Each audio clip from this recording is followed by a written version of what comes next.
Hey,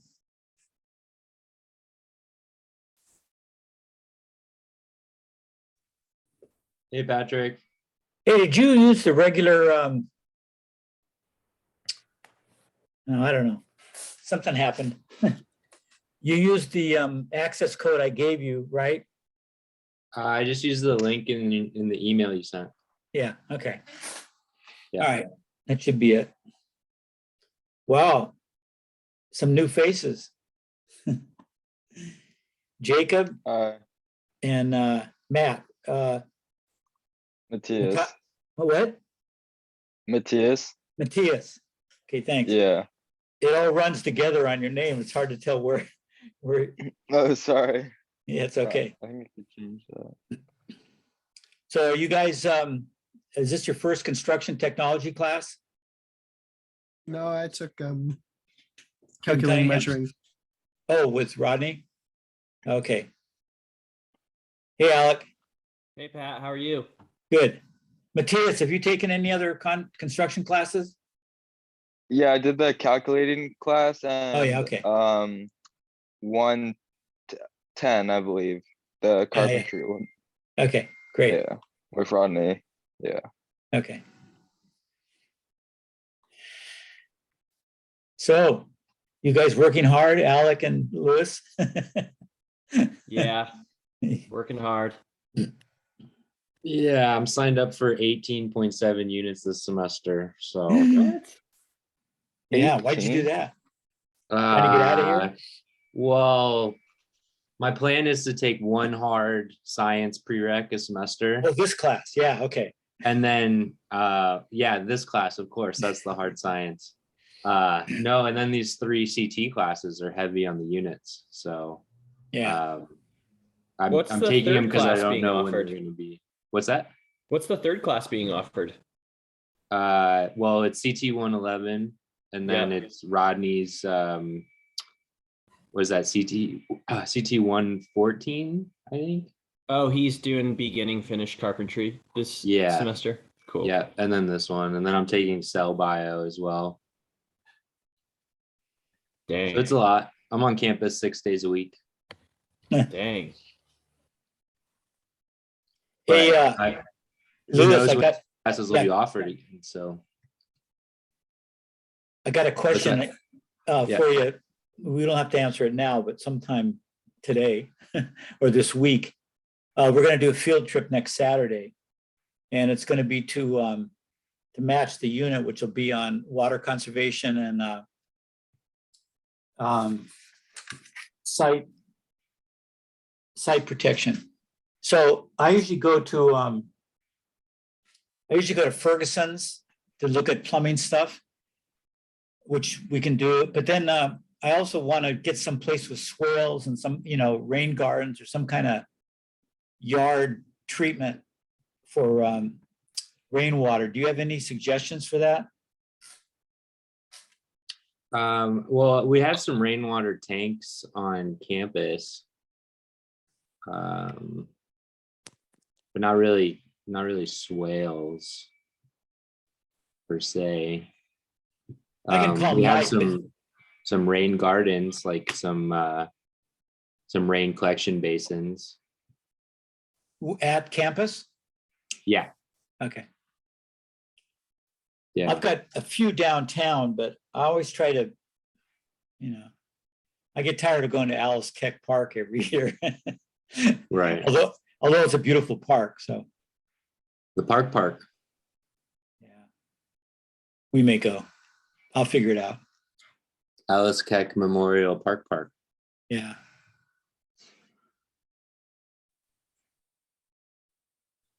Now we're filling up. Did you go anywhere for your holidays, Patrick? Are you kidding? I rode my bike to the beach a lot. That's about it. Oh, nice. Hey, Jose. John. Hello. So, Era. Or Hi. Harris. How do you say your first name? Era, you got it. Era. Okay, great. Hi. I Hi. wasn't sure if it's 1 o'clock or 1:15, so I guess, Well, the class is scheduled for 1:15 officially, but when I went to do the Zoom, they didn't have 15-minute increments. They only had 1 and 1:30. oh, whoops. Yeah, so I put 1, hoping that most people would come. Some will may come in 15 minutes. I don't know. Okay, great. But otherwise, for the first, I saw the schedule, so it's all the next couple Saturdays, but Monday will be in person. Is that right? Yeah, I'll go over that with everybody Yeah. because Okay. it got messed up because of the schools. Online. The Omicron. The county's got an uptick in cases, so the school's kind of committed to go with the Santa Barbara Health Department, and they recommend delaying school. We could delay the labs, but they're outside for the most part. And so I feel, especially if they're field trips, I figure that won't be very dangerous. We can all mask up and get through those okay. Right. So, yeah. They're allowing labs in, the programs that have labs because it's impossible to do some labs, like a painting lab or chemistry lab or a construction technology. It's impossible to do them by Zoom, Right, absolutely. So they've kind of made that. I'm glad they're doing that because that's I have twin sons that are at City College. Uh-huh. Yeah. Wow, so you don't look old enough to have sons at college. That's great. So they've held off. My one son's doing chemistry this semester for that reason, to not be online. Yeah. So yeah.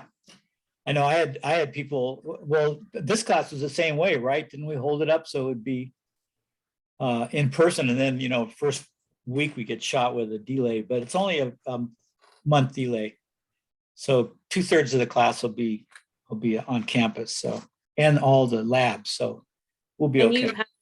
you've had this class before, or is it This Yeah. CT 122, right? have I taught it before? Well, the green construction, has it been available? Yeah, for about 10 years. Okay, cool. I didn't see it last year, probably Well, for that reason. Well, yeah, the last Yeah. couple of years because of COVID and my retirement, which I'll talk about all this to everybody in a Oh, little okay. bit. All right. Sounds Yeah, good. I retired a couple of years ago, but the school didn't have enough money to replace me. They never have enough money to replace everybody who retires. And then some departments grow and they want an extra full-time teacher. So there's always more demand than there is room for supply. So we went 2 or 3 years without a chair. I was the chair. Okay. And I kept teaching to keep it going because we couldn't find Otherwise- adjunct. Yeah. So hopefully this will be my last class. I mean, one never knows, but we Aw. did get permission from the school to hire a full-time finally this year. So Okay. we're at a job search right now. So we're going to be interviewing candidates in the next month or two. And by fall, we should have a full-time teacher who will also be the chair. And then we can start offering the programs more on schedule. Also COVID, and we had a financial problem with community colleges in the last 3 or 4 years.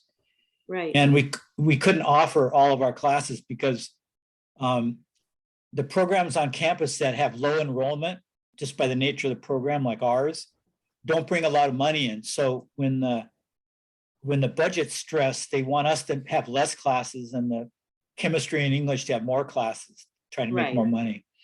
So we haven't been able to offer the number of classes each semester that we need to keep on schedule. So we've basically been asking what the majority of students need the next semester and doing those classes. So it's all been skewed for the last year or two.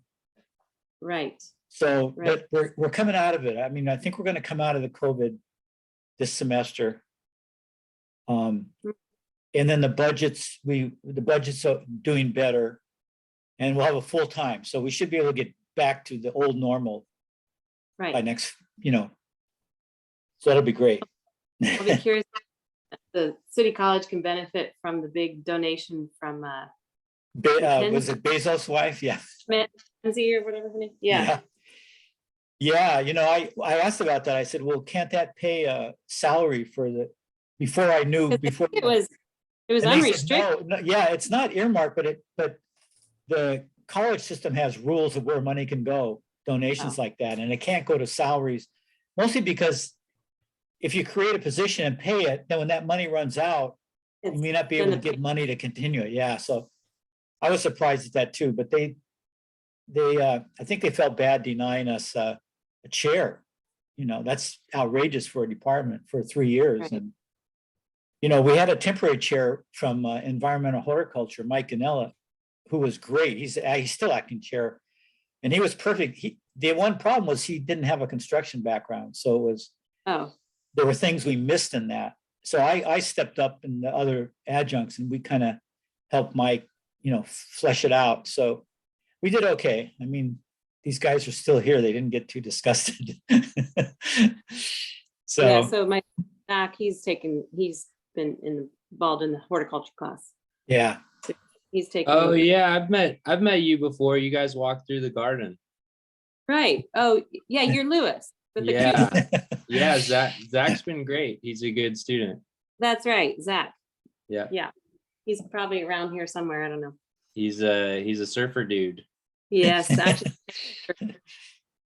I was digging out my ice plant and ivy. It's a perpetual project for me. So he didn't want to help me. You got ivy on your property? I do. boy, Ugh. Ivy and ice plant, that's Ivy and ice plant. It never a heavy stops. load. Oh. Yeah. And so anyway, that's what I was doing.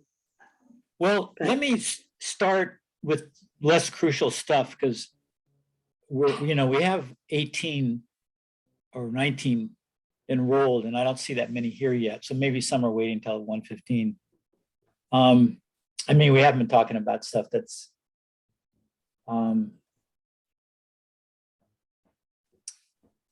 yeah, there's not much that's not essential. You don't want to repeat yours. That's fine. I Well, can. I end up repeating myself anyway half the time because construction workers are the worst. No. Sorry, Patrick. What did you say? Can you repeat Nothing. that? No, nothing. Well, So yeah, so this is so I'll give you a history because that's not critical. But we've had a construction program in City College since probably the 50s, but it comes and goes.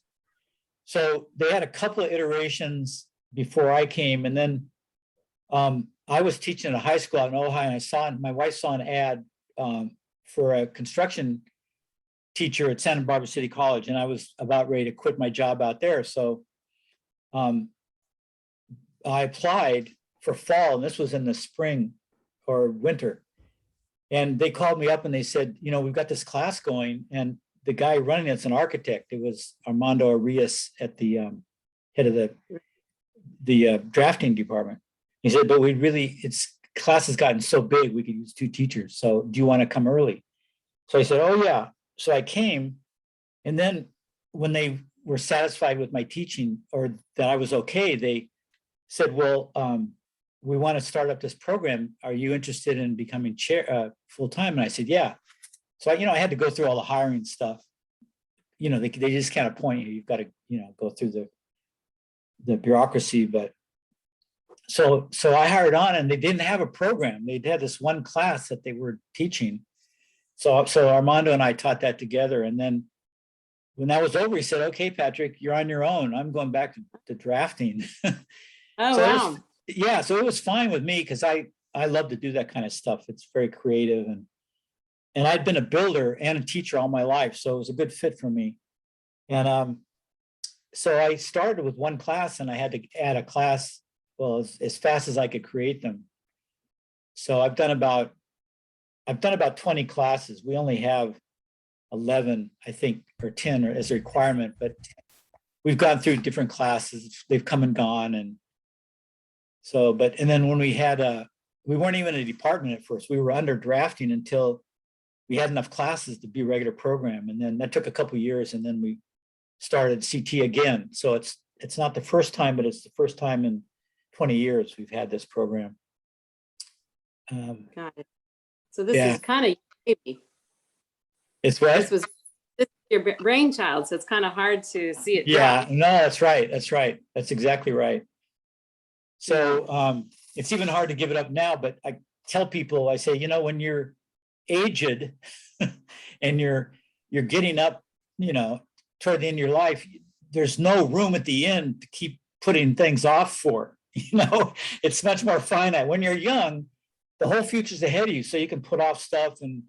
But when you get older, you go, oh no, if I keep teaching, there's going to be a point where I won't have any time left, and all I will have done is taught. I won't have relaxed or done extra things. So, Right. and it's hard. People I talk to, everybody goes through that same thing. They just, you know, they like getting a little money when they retire, you know, extra cash we can all use, and they like doing what they did for half their life. So it's difficult, but so I may still teach a class here and there if I feel like it or they really need me, but I'm trying to make this my official retirement. Oh, wow. So, and this Wow. class I've always taught, some of the classes, like the measuring and calculating, I taught myself for 10, 15 years. And then as I was leaving, I realized the other adjuncts, Rodney and Jim, had to start taking over my classes. So Rodney started, he did blueprint reading, and then now he's doing math. I hated to give up math. I love that class. Oh. And so I've taught this one by myself forever. And you know, it's good that I did it in a way, because I'm on my outside of building, I'm really into sustainability and bioregionalism and that. And so I know a lot about that side of it. And that's the context of green building. And I really champion this stuff. I think we're, you know, I mean, climate change is the latest symptom of this, but we have not been working with nature enough in building too. And so this Right. class is really important to me, this subject matter. And, you know, a lot of people that take this program, they just want to learn the nuts and bolts of building. But the great thing about being a teacher is you can give students whatever you want. You have an obligation to give them what the class is about, but you can add whatever else you feel like.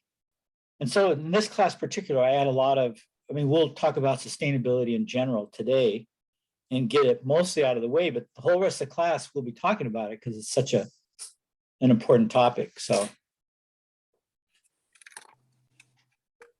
and you know, the thing I've always felt is that my students, I mean, they're not all building construction people, you know, the majority are in the trades or looking to go in the trades, but there's a lot of people that just want to find out, you know, various things like green building or how to read blueprints or any number of things. But with the builders, you know, to me, it's not enough that a student goes through a building program in college and then graduates and goes out and has a life as a carpenter and contractor. They're also going to be citizens. You know, they don't get out of that just because they're builders. And sometimes this is the only college they get is this program, which is great. It's great that it's there for them. But I want to make sure they get a few of the tools they need as citizens, and understanding what's going on with sustainability is pretty important in my mind. So I try to kind of slip it in when I can. Because, you know, you guys are all going to be voting on this stuff the rest of your lives. So it's good to know. It's probably good to know what it's about. Well, I think it always is changing too, what is available and what's not Yeah. available. Yeah. Policies and even every year the energy system changes, right? Where you have to know what's going to happen or what's not allowed. Well, you know, what's interesting about that, and we're going to talk about this in one of our units, but the government, well, the government hasn't been doing, I mean, the government does a lot, but they've been really not doing what they could do for a number of years. But a lot of the green stuff has been driven by California's governors. So it's interesting. There's a lower level administrator in terms of the national scene, and they're promoting the building departments to make much stricter green building codes. And I mean, they don't waste time. From the time Built Green started as a code supplement, they have been aggressively pushing these standards. And then everyone else goes, well, yeah, of course that makes sense with global warming. And then other people adopt them also around the world. But, we can thank Brown and Newsom for really, and whoever does the building department head work, for really pushing us, because that's the only way we'll get it done. If we leave it up to Congress, as you can see, nothing would ever get done, so. So it's been good. And, it was lukewarm until global warming really started crashing the climate. And now that everybody's, afraid of the climate, of, the catastrophes that are happening, now we can get people to respond more. Okay, well, we're going to start.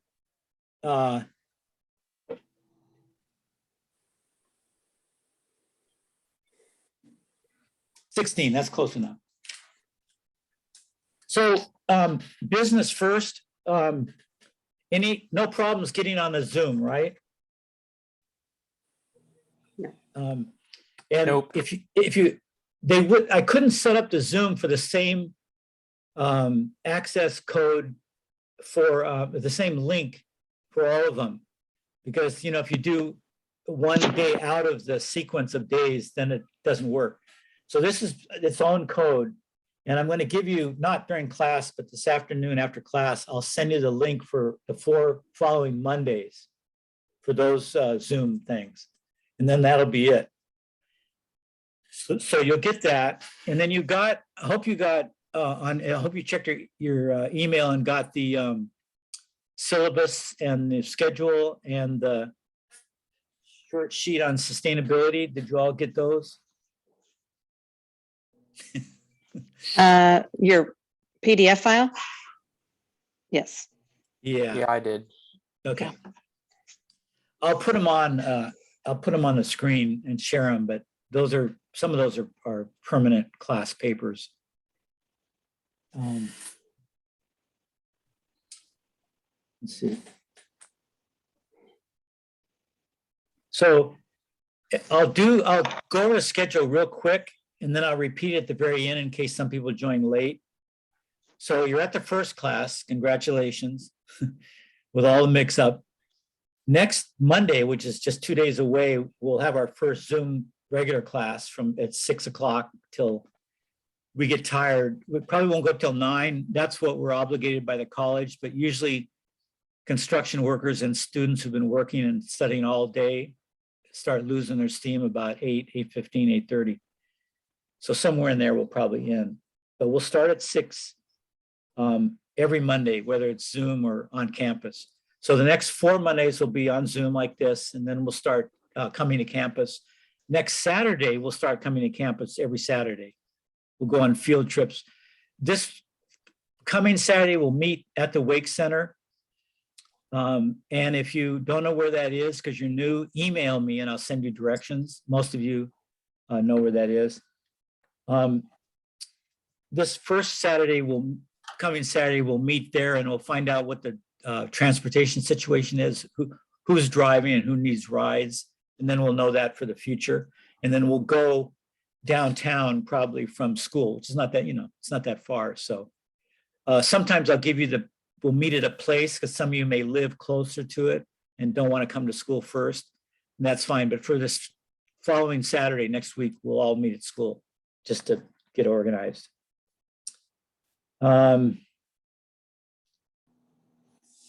Most of you know me, so you know my background, but I've been a teacher and a carpenter and a contractor all my life. In the 70s, I started working as a carpenter and as a contractor. And then since then, I've had various teaching venues at UCSB and City College. So I know, now that you know a little bit about me, I won't be here after later, but I've contracted. I've had a couple of Finnish companies over the years, one in Hollywood and one in Maine. I built in a lot of places. I grew up in West LA, and I first started construction in Los Angeles in the West End and Hollywood area. And then I moved to Maine for 10 years and did building back there, which is really a great experience because they it's obviously a much colder climate, and they have a lot of different building needs, which we have if you live anywhere but Santa Barbara. If you go over the hill to San Ynez, or you live in Ojai, you're getting actually closer to Maine, somewhere between here and Maine. And so a lot of those things I learned in the cold climate actually will be good for you. And I often will tell you what's appropriate for Santa Barbara, which is most of the knowledge, and then what things you might want to know if you're, because a lot of you will end up moving out of here probably as you get married or find jobs somewhere else. So you can't always be sure that you'll stay in this climate zone here. Also, we're so blessed with good climate that some of the extreme green building techniques are not as relevant here, and I'll tell you that. But the other thing is this climate's changing. We don't know which way. You know, we've had the predictions change. As the world changes, they have to change their predictions and the way they figure out how the change is going to come, you know. And so each change, they have to redo it. So we've gone through a couple of things. One said it was going to get actually more rainy here. And then the first one was to get dry, more deserty, like the way it is, worse. And then we had several that said, no, it's actually going to get wetter. And now we're back to more arid. So it's obvious they don't know for sure. But any of those will change the way you build if it gets a lot hotter or a lot cooler. So we kind of have to be prepared for that. One thing I want to mention before I forget is one of my colleagues, Carol Ashley, has a couple of non-credit classes she's offering this fall. And I think I sent you all the brochures for it. But they're, hold on a second.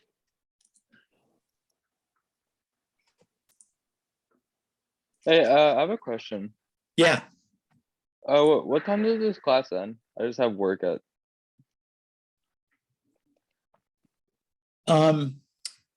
The class ends when it ends, and you work on Saturday? Yeah, Okay, I so just wanted to see if I could change my schedule. what time do you have to go to work? I like 5. Oh no, this will be over by 3 at the latest. Okay, perfect. Thank you. Yeah, you're welcome. Let me see. So I think you have these. One's on, the second one's on repurposing and refurbishing. That's what you can do with reuse material. Because, and the other one's on deconstruction and reuse. So we actually have a unit. We actually have a unit on reuse and deconstruction later in the class. And that's a really important thing for sustainability in general and building green, but it's not taken seriously yet, which is really a shame because building scrap material from demolition takes up huge landfill space. And you know that, and we're going to talk about this in depth, but just one thing I want to mention is that Carol and I went up and toured the Tahigas landfill and the new energy reclamation facility, which is phenomenal. If you could get a chance, go up there. It's not that far, you know, from here. And but it's only built for about 4 or 5 more years. Can you imagine that? We're that close to filling that landfill. The Coastal Commission and private property impinges on it, so it's a finite space. And the stuff that we've done recycling and reusing has slowed it down, but it's still going to go. The next nearest landfills, I think up in Santa Maria area, or maybe even further, which means the fees for trucking stuff is going to be more expensive. There's going to be more greenhouse gas with the truck, so it's going to affect the environment, but it's going to affect all of our ability to pay for this stuff, for dumping it. So, you know, when you aren't sustainable, you get the rewards or the penalties from several directions. So we'll have to pay more, the climate will be worse, blah, blah, blah. So Carol and I have been I've been supporting her. I don't have time to do it as much as I wanted to, but I just kind of keep her interested in it. Because it's an important area, and she has a reuse business, and she's been trying to get the county to do a reuse facility up at their transfer station near Wake Center, and county politics works so slow. She's been doing this for 10 years, and I don't know if they're going to do it, but we're trying to have more reuse because reuse takes less energy than recycling. You don't need to break it down again and then redo it. You can actually just doctor it up and reuse it. So the refurbishing workshops, ideas on how you can reuse things. So that's a huge thing that the designers have to take into their consciousness and start helping with, but it's not happening enough, but that's what she does. So if you're interested in that topic, look at those flyers that I sent you. They're non-credit classes, so they're free, but it will take a little class time in the evening. So you got to make sure you have that. But if you do and you're interested, sign up on those. She could use some students. Okay. So let's look at the syllabus. You want me to put it on screen share? Why not, huh?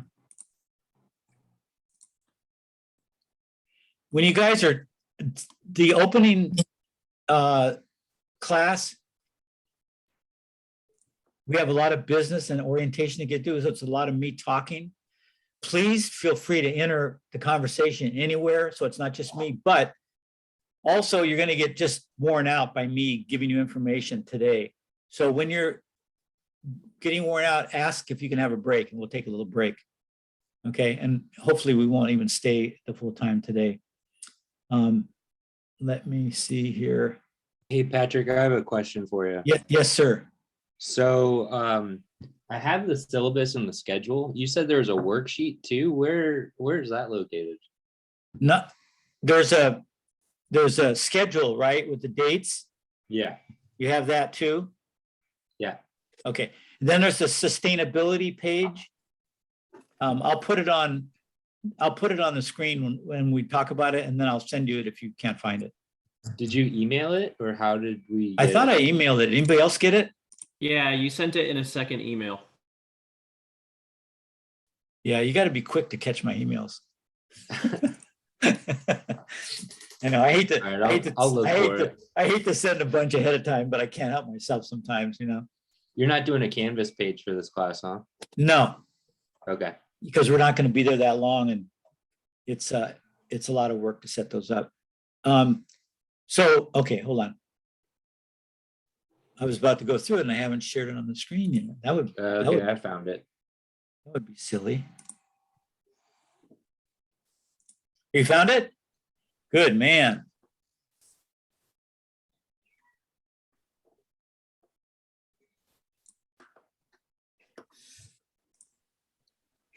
Yeah, I got it too. Okay, so can everybody see this screen? Is that a collective yes or a collective? Yes. Yes, Okay, yes. great, thanks. Yep. Um, Yes. So you should all have this, and you can download it. If you have no way to print it out, let me know when we get to class, and I'll print out one for you so you have a hard copy to keep in your notebook. So room 23 at the Wake Center. If you don't know how to get there, email me and I'll give you directions. Saturday, 1:15 to 4. That's what the schedule says. It'll vary. Some field trips may take up to 4. If we just talk about stuff or do installation practice, it may be less. That's my cell. You can always call me at that cell, 805. You need to get this text. They have a ton of used copies on Amazon. And then you can also, if you have financial aid, and that's the cost of it's not a problem, you might try the school bookstore, and they should have some. I do handouts, and they're 8 by 11, and I put holes in them. So it'd be great for you to get a 3-ring binder of some kind to put those handouts in, rather than just stuff them in, the pocket of folders where they get lost. I'm not going to read all this.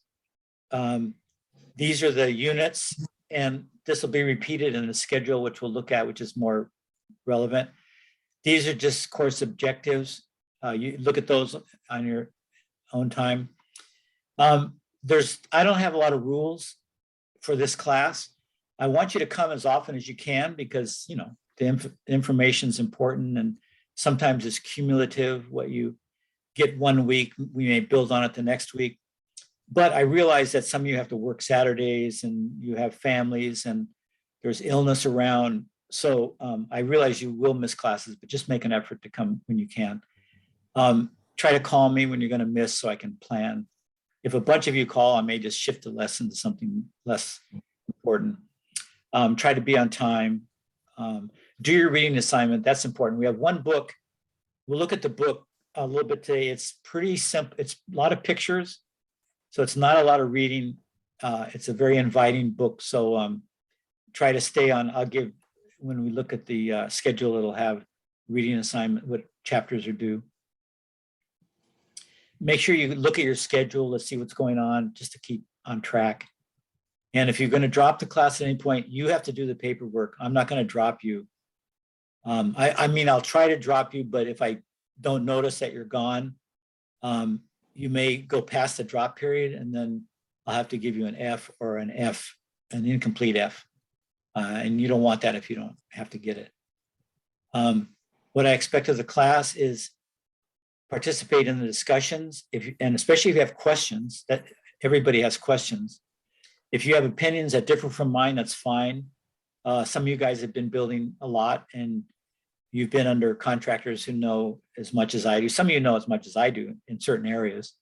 I doubt that you know as much as I do in every area altogether, but so I respect opinions and contrary opinions. And also carpenters and contractors have different ways of doing things. So if you have a different way, and especially if it's you think a better way, let me know and we'll talk about that. Try to participate in the labs and field trips on Saturday. Forget this journal, we're not going to do that. If you need to see me, I'm going to open the Zoom up a half an hour before 1:15 on these Mondays, and on Saturdays and the rest of Mondays, I'll be at class a half hour, at least a half hour, maybe an hour early. So if you want to do an office hour before class time, you can. If it's personal and you're afraid there might be other people there visiting that you don't want to share your issue with, call me and we can arrange either a Zoom visit, or I can come to school and we can visit at a separate time, okay? Take responsibility for your own education. I'm just a facilitator. I have a lifetime of construction skills and interest and information, most of which is good. Some of it may be old-fashioned, who knows? But you will have influences from where you work and other things you read and other things you hear. So we'll share that. I'm not the only person with information here. And then we'll, we'll go from there. Grading, I've got school requires me to give 2 tests. So I only give a minimum of 2 because I don't think testing is a very good indication of what people know. So we'll have a midterm and a final, and I will prep you for the midterm the week before and tell you what's going to be on the final. So you don't have to worry between now and the midterm or between now and the final, what's going to be on it. It's not going to be a mystery. I will go over it the week before and then you'll take it and then we'll go over it afterwards. So you'll be sure and learn everything. No other quizzes, just those exams. Yeah. And probably not much homework, if any. Usually I'll have you go look at something. If we come across something, I'll have you go, in your daily pursuits around your neighborhood or at work and notice things. Student learning out. I'm sorry, what? So just reading the assigned, weekly Yes. chapters and discussion. Yes, and I will send handouts too, which are usually small, not too large. So reading those too. So it's not a big load outside of class. Student learning outcomes. I don't know if you guys have been paying attention to those at your time at City College, but these are really something for the teacher. And we grade everybody at the end of the semester, or we evaluate. We don't give a grade. It doesn't affect your grade at all. but we go through each of you and you go, well, how much of this class, what student learning outcomes, I think there's 5 for this class. Yeah, here they are. How much did this student, did he get it a little bit? Did he really master it, or did he not get it at all? Then the computer sums all it up and says, nobody got this concept in your class. So that tells me I'm not teaching it right. Either the class is really stupid, which is impossible when you have 20 people. Somebody's got to be smart, or the teacher's not doing a good enough job, which is usually the case. So that helps me redesign the program. So that's what these are. So don't worry about them, but I just want to tell you what those are. And then if anybody has disabilities, this is for you. We have people, I've had a few, not a lot of students with disabilities. Mostly they're ones that they require longer times for tests, and they can go through the DSPS and get a formal request for that, which is fine. That's what it's there for. Or you can tell me, and our tests take the whole classroom period. So if we have a test, on a Monday night, it'll be from 6 to 9, because that's when the class is. And sometimes I even go from 6 till 10. I'll be there. And so you have all that time. If you still need more time after that, we'll just add time onto it, or you can come back and do more time. So if it's just in terms of time for tests, that's an easy one to accommodate. So just let me know, so I'll be aware.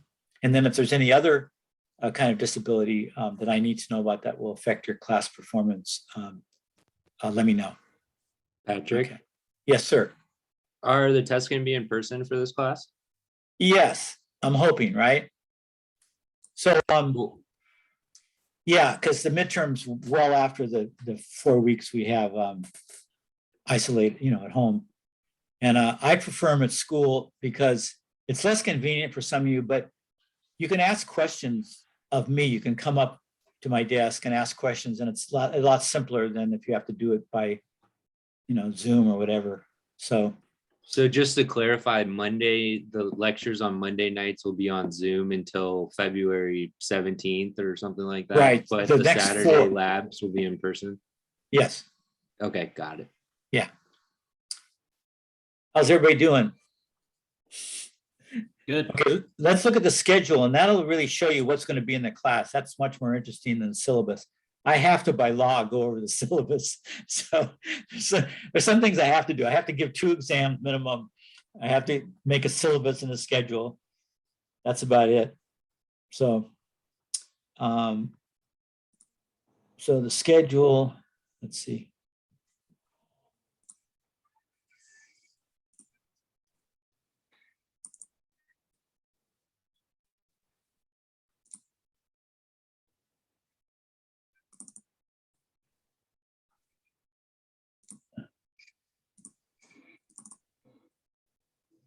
So unfortunately, I put these on 2 different pages, so that's okay, but it'll take to go.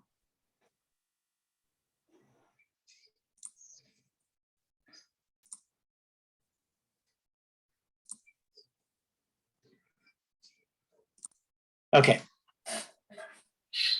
So Santa Barbara City College, that's the college you're going to, right? Okay, good.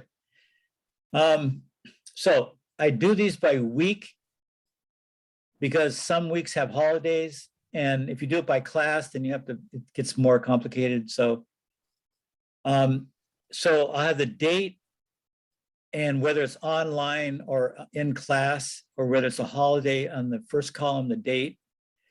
The subject will be what that class will be devoted to. The reading, notice that reading due. It's not the reading for the next week, it's the reading that's due for this class. So I did ask you to read chapter 1, 2, and 3. We'll probably only look at 1 today slightly, because 2's in other places, 3 and 2 are in other places.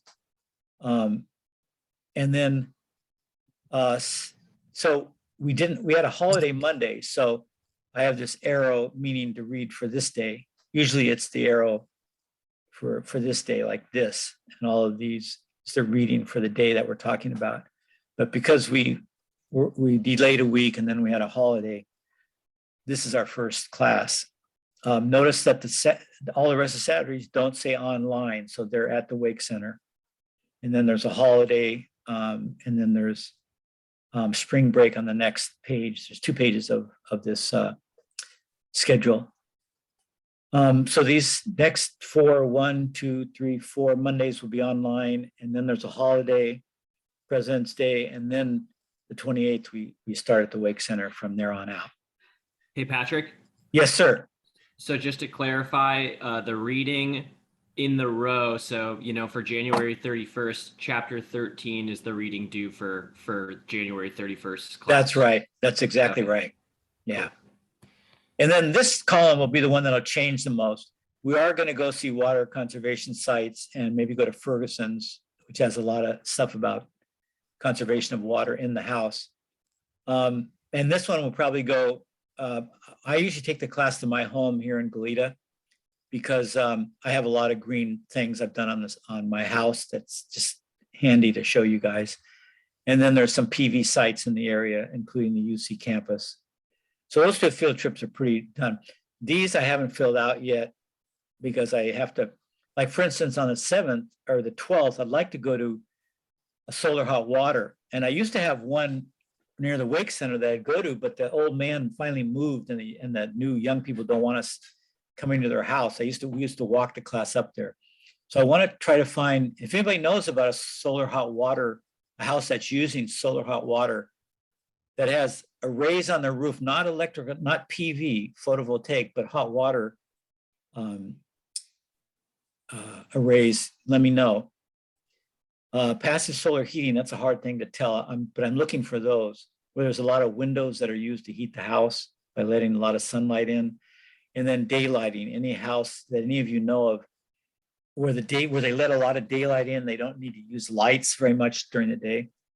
If any of you know of or have your own homes demonstrate any of these, let me know. So things like that, I'll concoct a field trip by that time. No class on that day. This field trip is lighting and windows. That's the nearest topic to it. So I'll probably have something.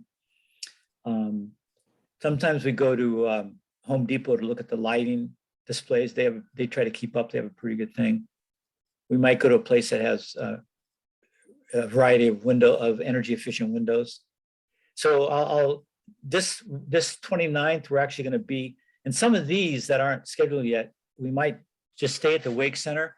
This one, for instance, we'll talk about insulation, how to do it. We'll do some insulation and we'll do a blower door test. So that works out there. But then we have field trips here and there, which will have to do with some of these topics. So does everybody kind of get the drift of that?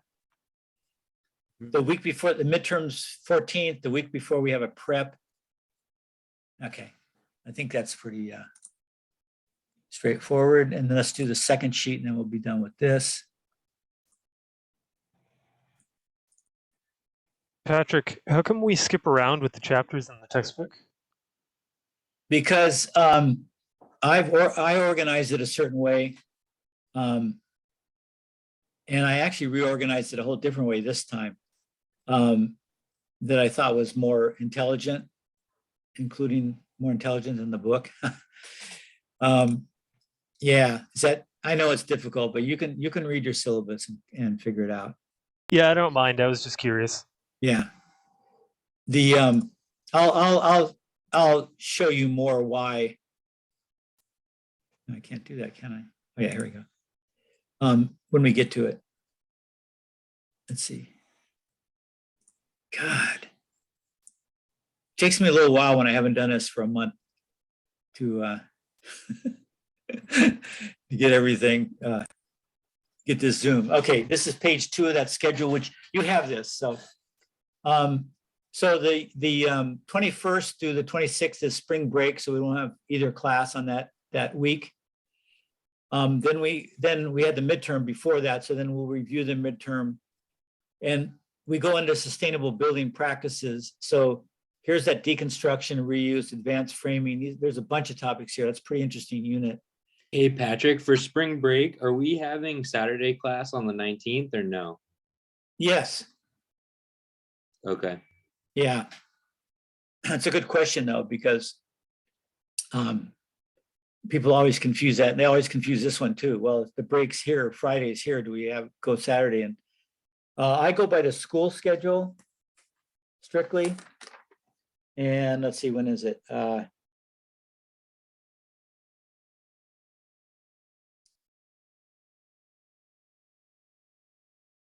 Yeah, the school has the just the second Saturday, not the first one. And then indoor air quality, and that's pretty easy to do field trips around that. This one I'll try to get some stuff. And then so we've got field trips to put in stuff. I don't know what the end of school is like. We may have another session that I couldn't understand by the stuff they sent out. The graduation day is the same day because people have planned, their families coming, and some of you are walking. So that's going to be the same day. And I can't imagine they have school after that, but one never knows. And we may just can it even if they want us to. One thing I Isn't it do. extended another week. Well, they extended the beginning another week, but they didn't extend the graduation a week. So I don't know if that means we have class after graduation or not. And I don't remember it being clarified. So I thought that that week in between end of spring break and summer session 1 is now Yeah. gone, and we're going to go into that. but graduation's still before that. So we go a week after graduation. Yeah. Yeah, well, so that's what this blank is. We may do that. Okay. We'll see. All right. I couldn't get clarification and I didn't really care because that's at the end. We'll figure it out. So alternate buildings really going to be fun, and we may end up doing a bunch of stuff on all these days. And that's things like straw bale houses and super adobe and cob and prefab. And there's a lot of alternate building things that are going on. Some are low tech, some are high tech, and they're pretty interesting. So we'll want to look at those. So we've got a lot of times we can plug into that. Building performance, we have a whole class on that. So we'll just touch on it. And then we'll do the final prep. And I always have my final the week before because I want you to come back and see what you missed. If you just take the final and never come back to class, you don't know what you got wrong, and therefore you're not going to learn it, properly. So don't tell anyone I'm doing this because it's kind of against school rules, but I'm pedagogically, I'm sticking to it. So, and you'll ask when that time comes, hey, why aren't we having our final on this week? And that's why. We have it during the class anyway, so it doesn't really matter. Any questions about the schedule or how to read it? Okay, super. Okay. See my lesson plans on an old envelope. Way to reuse. Yeah, I tell you. So do you guys need a break?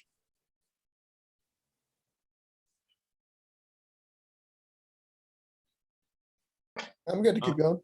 Okay, we'll keep going. I mean, you can all, if you have to go pee or get something to drink, you can always just do that, But sometimes you want to just rest your mind. So just let me know. I'll keep asking you. This was a division between things, so I thought I'd ask.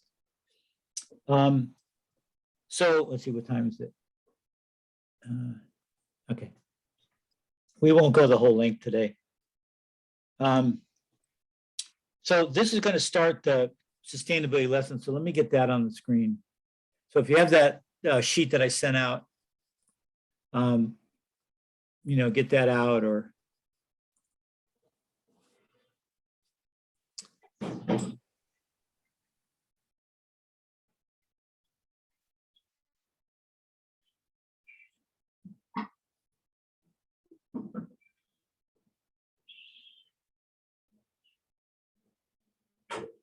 Are we still recording? Oh, yeah, good.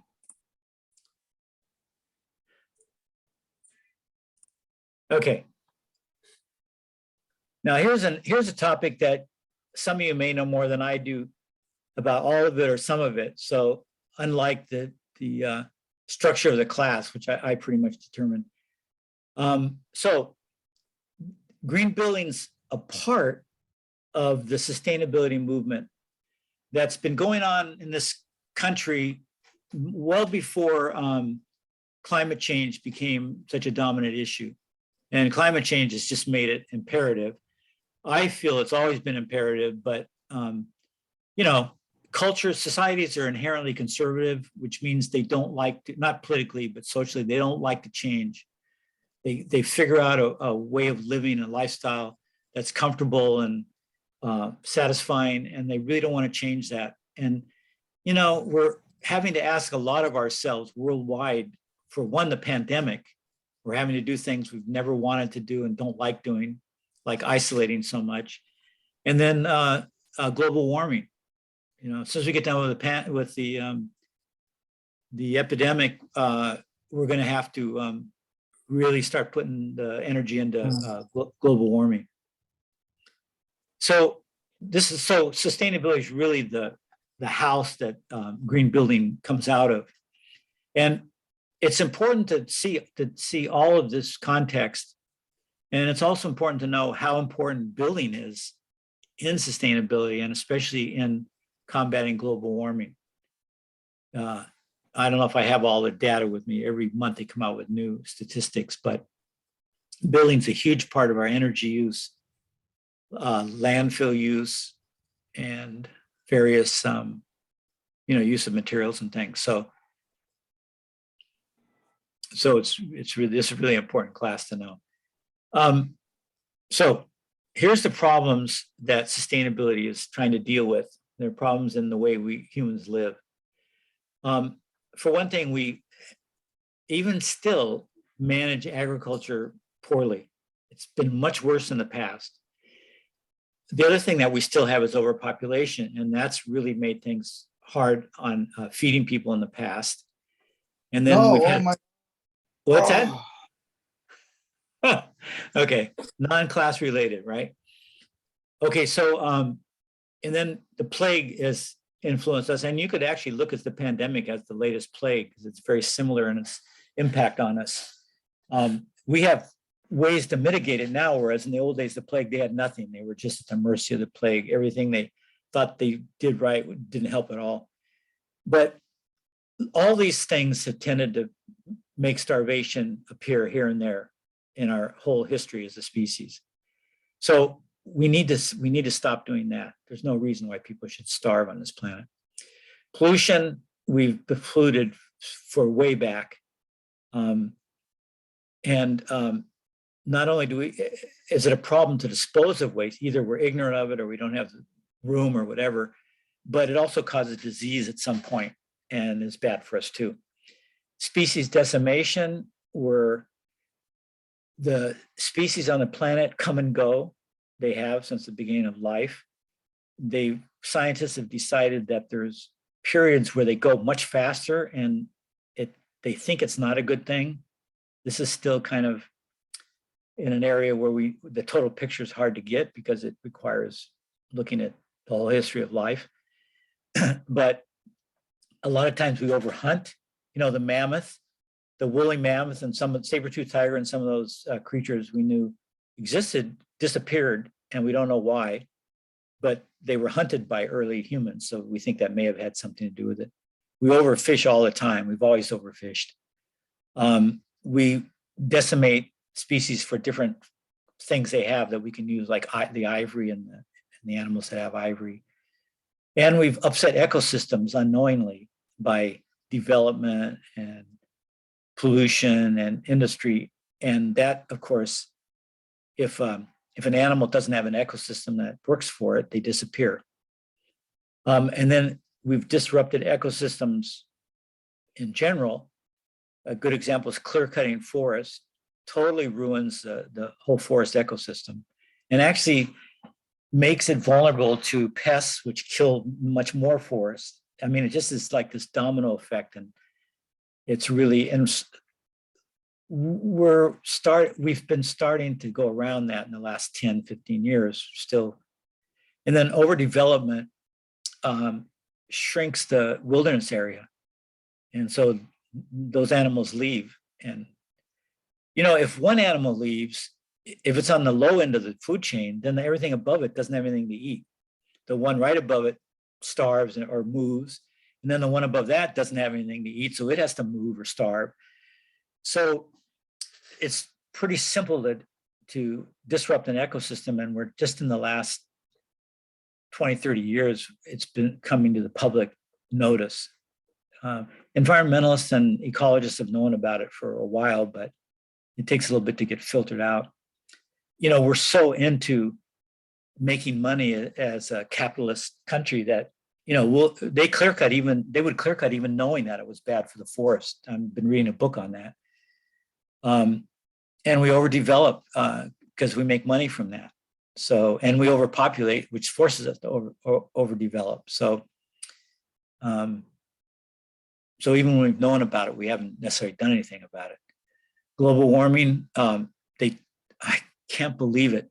They tried not to pin it on overpopulation. They say, no, it's got nothing to do with overpopulation, which is total bullshit. If you didn't have that many more people using materials and creating the pollution and the greenhouse gases, you wouldn't have that problem. Sure, there's other things that exacerbate it for sure, but overpopulation is still a huge one. Fossil fuel use is the one they blame it on. So we're going away from that, but nobody ever talks about overpopulation for any of these problems, which is sheer insanity. Yes. They're related to one another. I mean, we use more fossil fuels because there's more people. Exactly. But nobody ever talks about it. Do you ever hear that as a topic? Except rarely, except on Democracy Now, or, some other programs on what's that cable station, Link station, which I listen to. Hey, what about Yeah. animal agriculture? Isn't that like one of the main reasons for like CO2 and shit or stuff? Yes, good point. A lot of problems with, I didn't list everything, but yeah, that's a huge one. Like For many reasons. One is to feed people and to give them more beef, especially because beef's the main thing humans eat in terms of animals. They have to cut down a lot of farmland or just forests, which upsets that ecosystem.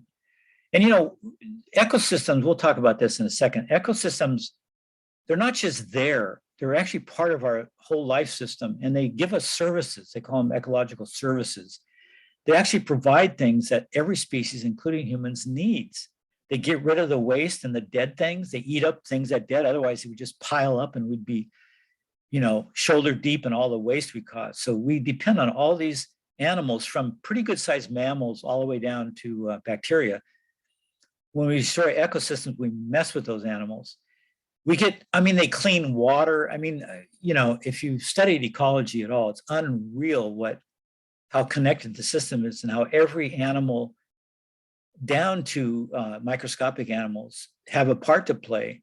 So anyway, when you raise, say, beef for food, you destroy ecosystems, and then the beef themselves fart and burp. It turns out it's mostly burping because they have that multiple stomach system, methane, and that's a really bad greenhouse gas.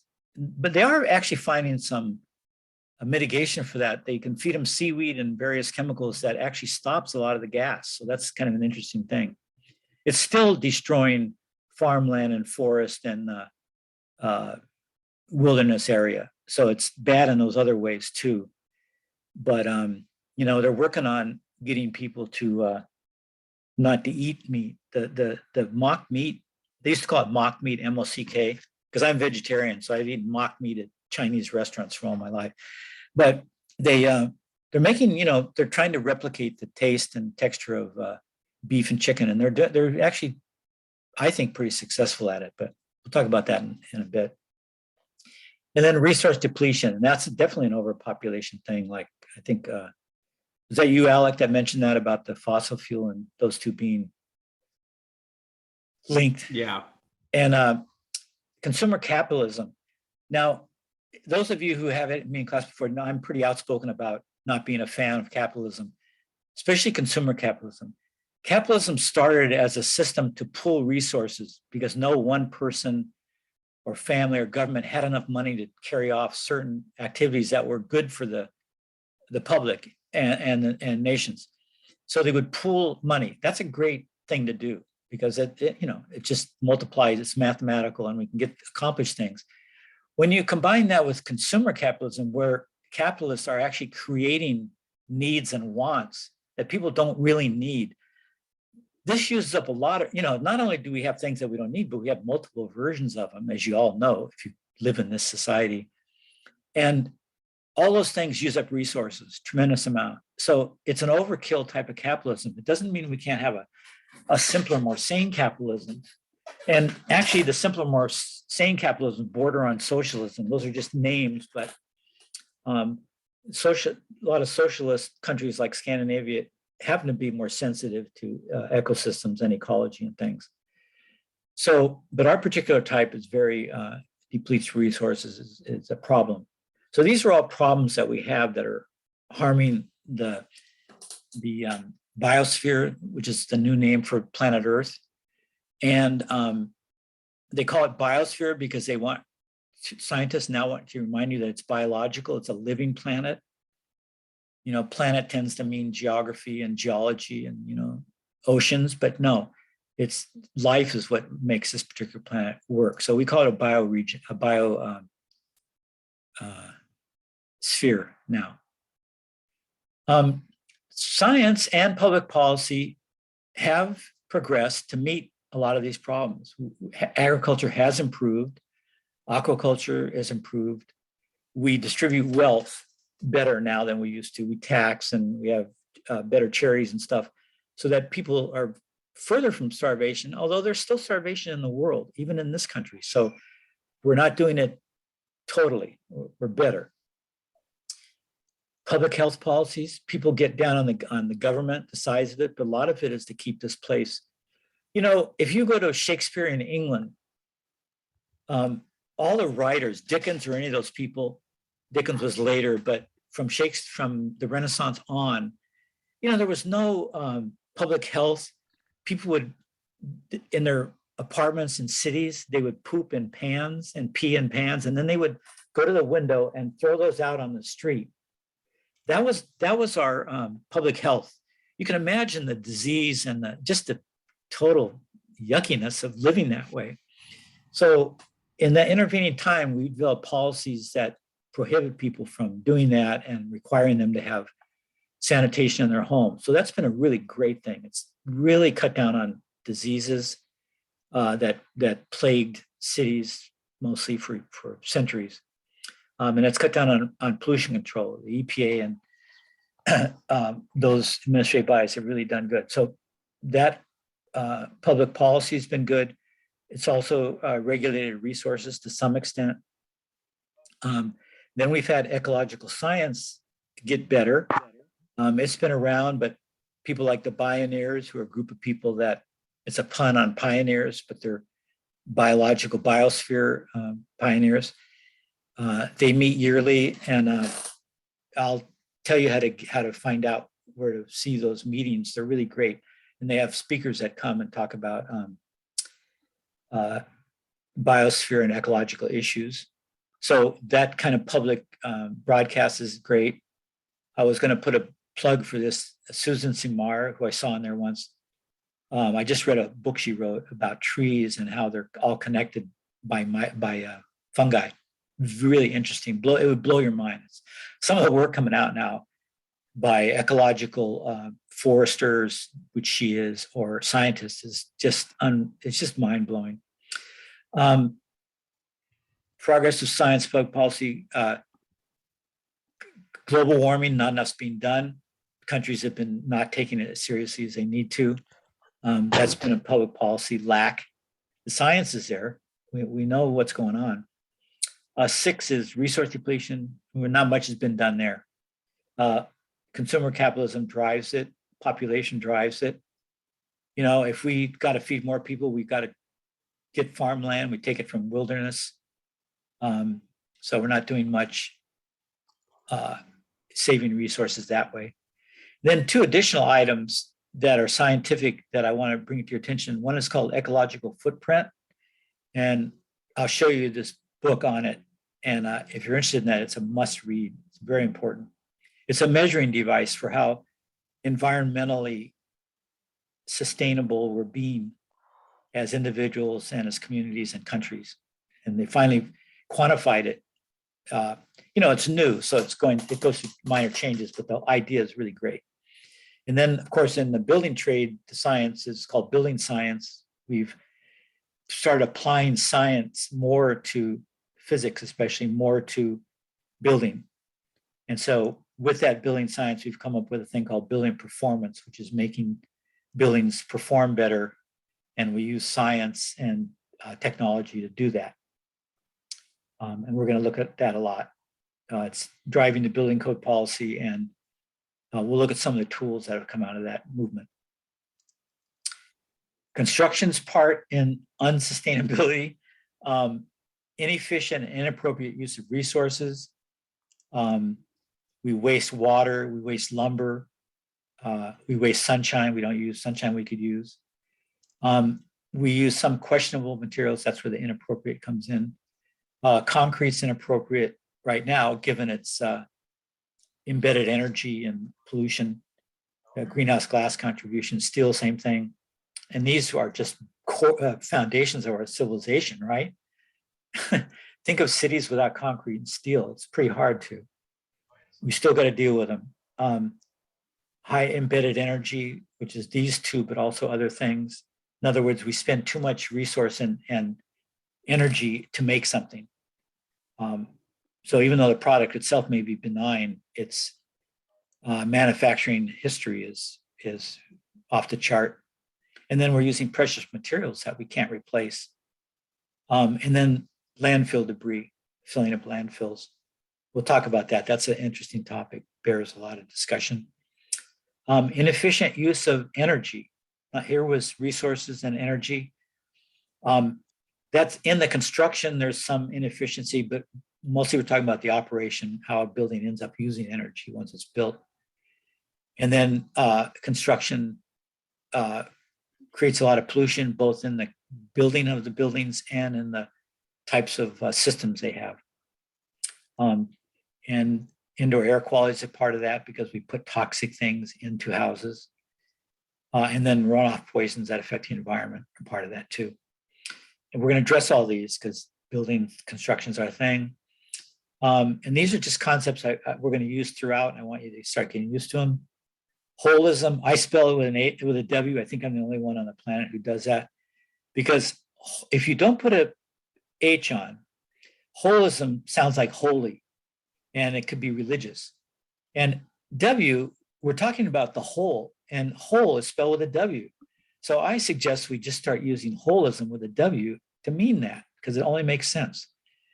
So anyway, that's important because through ecology, we've started applying ecological principles to everything, not just nature, but we're seeing that social systems and material systems and building systems all end up being holistic, which means all the parts contribute, everything's interrelated. And it's a good way of looking at things, because if you fix one thing and you don't pay attention to how it's tied into something else, you'll have to fix that other thing down the road, or it'll prevent what you fix from working. So we're learning that this is a good way to look at building. The building's a whole, the building as a whole with its site, and that's our first unit. The building and site are entwined with the community. When we pollute, the community feels it. And the world's a single biosphere, and the pollution that our community creates goes into the ocean. The oceans go around the world, and now everyone else is dealing with our pollution. So this ecological holism is really an important concept. Building performance, I just mentioned what that was. That's important. Green report card. And we're going to talk about all these in depth during different units. Sustainability, you say, well, is this product green or is this process green? Well, you can't answer it that way because they have a history. They have a life cycle.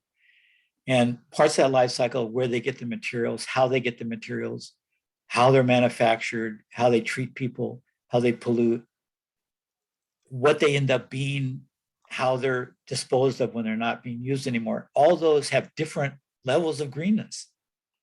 Concrete as a product is very green. It lasts forever or a long time, which is sustainability. It sustains itself. But its manufacturing is not green. So what do we call it? Well, we have to figure out a way to talk about things nuance like that. And that's what this green report card's about. Levels of participation. We know what we should be doing, but say individually, we learn some things, but we don't have the money. We can't afford to change over. That's totally fine because that's where we're at. So we have to look at levels, what the maximum that can be done, what everyone can do, and then all that in between, what you could do if you had a little extra money or you are rebuilding. So we have to be aware that there are levels of that. And then the scope of green building, I don't know what this means. I wrote this in my sleep, but just there's probably a lot of scope. There's more stuff involved with green building than you think of. Maybe that's what I had in mind. Any questions about this quick list? Like I said, we're going to go into all this stuff in detail. This is kind of an overview, but it also connects it with what sustainability is trying to do. Does everybody understand that? At least some?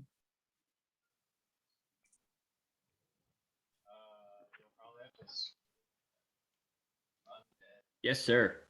Okay, thank you. So I probably won't do as intense of presentation of sustainability because this isn't a class on sustainability or global warming.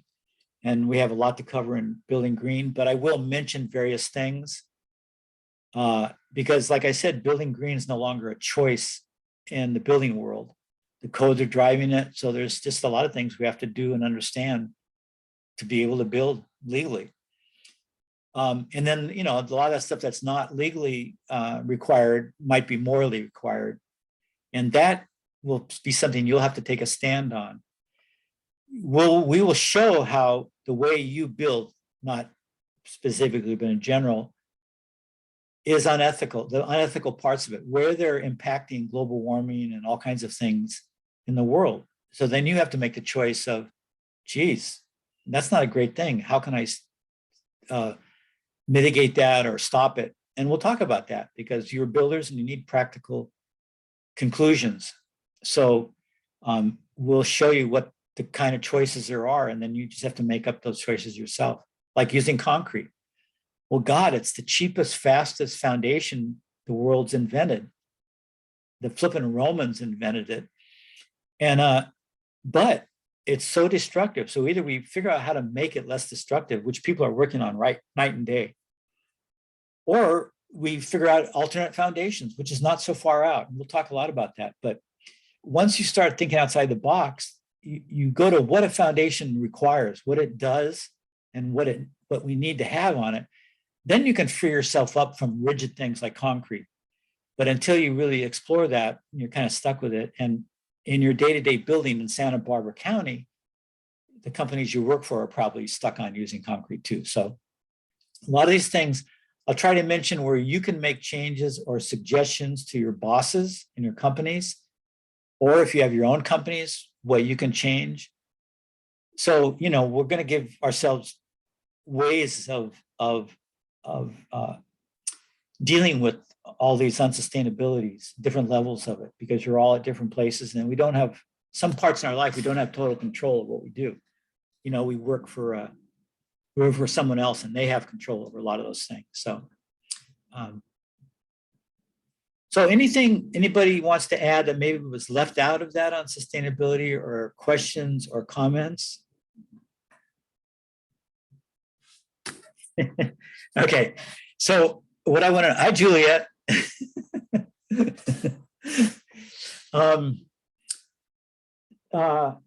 We'll round it out. We don't need to stay too long. I want to show you some books on sustainability because some of you may want to go into it deeper, and that would be great. I think you should, but you guys are students and homemakers and have full-time jobs, so you don't always have the luxury of pursuing these things. But if you do, and when you do, anything around sustainability is pretty darn important in the world today. So your first book is your textbook. How about that? So I gotta pin this so poor Alex doesn't have to take the brunt of the. Okay. So this is a good first book and you are required to have it for class. So one down. Keep up with the reading in it. Like I say, it's a lot of pictures. There's some interesting things. There's some Dennis Allen, local builders houses in it.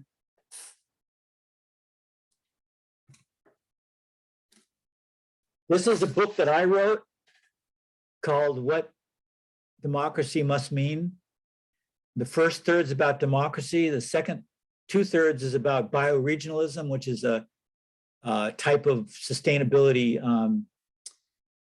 social possibility. And it talks a lot about sustainability in building and city design and things like that. And I think it's good. Of course I would. There's another book called The Sustainability Revolution. And it's quite old, but it's about the history of sustainability, so it doesn't matter that it's old. I use this a lot in my book, but it's got everything that's happened, including the what's the lumber one? You know, when you buy lumber that's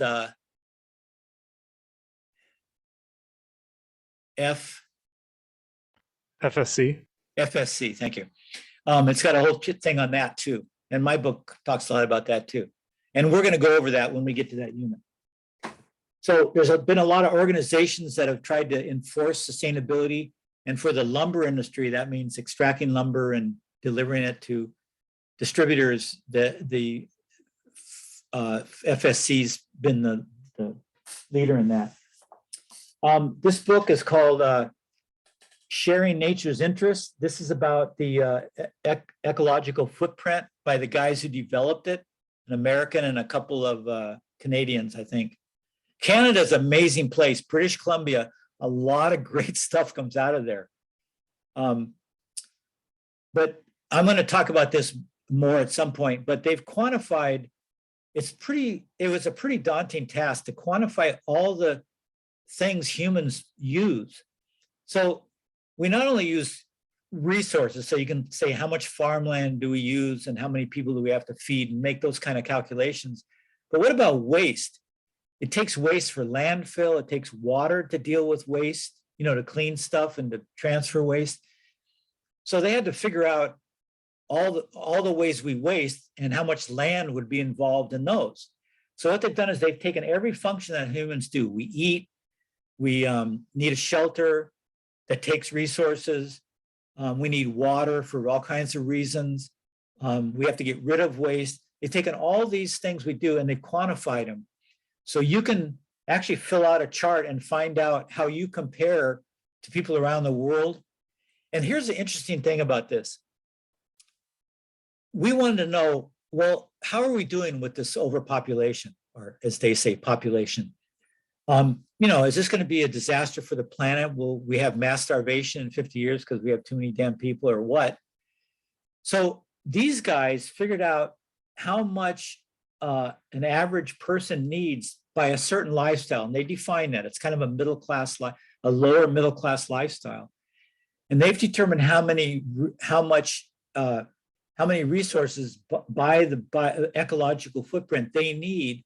And then they multiply that by the population that's here. And guess what? We don't have enough resources for who's here.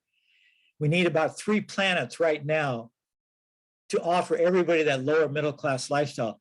And you can, some answer to that is, well, that's the way it is. The upper classes, the middle class is fine right now, and the people below that, that's the way life is. They have to live that crappy lifestyle because we don't have enough resources for them, because the middle class and the upper class are taking their share. Well, obviously, if you have any kind of ethical or civic bone in your body, that's not going to go well. So the reason they did this was to show that our imprint's too big and we need to cut it down. And so a lot of sustainability uses that kind of information. Okay, and building will use it too. We can quantify what we use for building, how we can lower it down. So there's that. This is a really easy read, and it's probably the best book on it because it's by the guys who started it. along that same line is a book called Speed and Scale. This just came out. This is excellent. What's really great now is with global warming is the books aren't all being written by scientists. And we want the scientists to weigh in for sure. But other people have expertise. Like this guy's an entrepreneur, a businessman. And I think he's probably pretty famous. Yeah, he was a Kleiner Perkins. You may not know that name, but they lend money out. What do they call those kind of companies? What do they call companies that lend money out? Venture capitalist.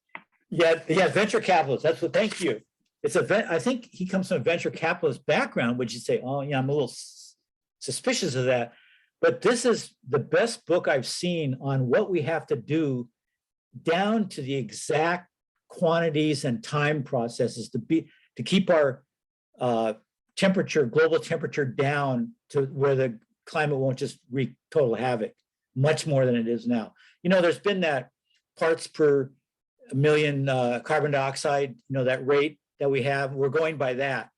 And when we get too high, it'll raise the temperature too high. So they have a temperature and CO2 barrier that we're working under, right? That's where you get this, if something needs to be done by 2050 or 2025, those are all part of that inching up to that barrier and the time it takes. This is the best book for doing it. And it mentions all the people who have been started various directions and companies toward combating that. It's unbelievable. If that's what you're interested in, you got to get this. Another one by Paul Hawken, which I'm not a big fan of. A lot of people are. I think he's missed the mark. Most of his career is not deep enough, but he's hung in there. And so he's got regeneration now, that we can't just keep things from disappearing, but we have to regenerate the damage we've done, which is absolutely true. But this is just out, so it's really kind of current on various dimensions, on food and everything. That's a really good book too. It's a good read. He's got a lot of people that work for him. He doesn't just do it. He's got a whole staff that does all this research. Everybody made fun of Al Gore. I don't know why. He's kind of a goofy guy. But his first book, Inconvenient Truth, was really right on. There's no doubt about it. And this is his second book, Truth to Power, and it's a continuation of that. And it's really good on things you can do, ordinary people can do to help combat global warming. So that's a good book. We'll go over this book, Principles of Ecological Design, by a friend of mine. Some of you may know him, Art Ludwig, lives here in town. He's a character, he's a hippie. He's an ecological hippie, which we shouldn't lose sight of because we've become high-tech ecologists and environmentalists, and high-tech's not always the answer. In fact, we're gonna have to come off of high-tech as our resources get lower and go down to high-tech to low-tech anyway. So we might as well start thinking about low-tech solutions, and he's been great at that. So we'll talk about him. National Geographic put out a special edition on cities and what they're doing to make cities livable and sustainable. We'll look at that. This holism is part, you live in a house, right? Hopefully, you may live in your car or on the street, but hopefully you live in some kind of shelter. That shelter's part of a town, community, town, city, region, state, nation. And a lot of people, it keeps getting bigger, live in cities now. We don't hear a lot about from China, but China's got hundreds of cities over millions of people. In this country, you can look at our big cities and name them on a hand or two handfuls. China's got hundreds. We never hear about it. They're just making these giant mega cities everywhere. And so a lot of the problems are city problems now and not just necessarily rural problems. So this has been a good addition. So I'll share this. But city planning is a big part of sustainability. And it's a part of building, because even though most of us are just going to work on houses in our career as carpenters and contractors, that's still part of a development scheme that towns and cities have. And it's mostly being overdeveloped. So we're gonna, even if we don't want to, even if we're content with just hammering nails and designing our little homes, we're getting sucked into this larger picture.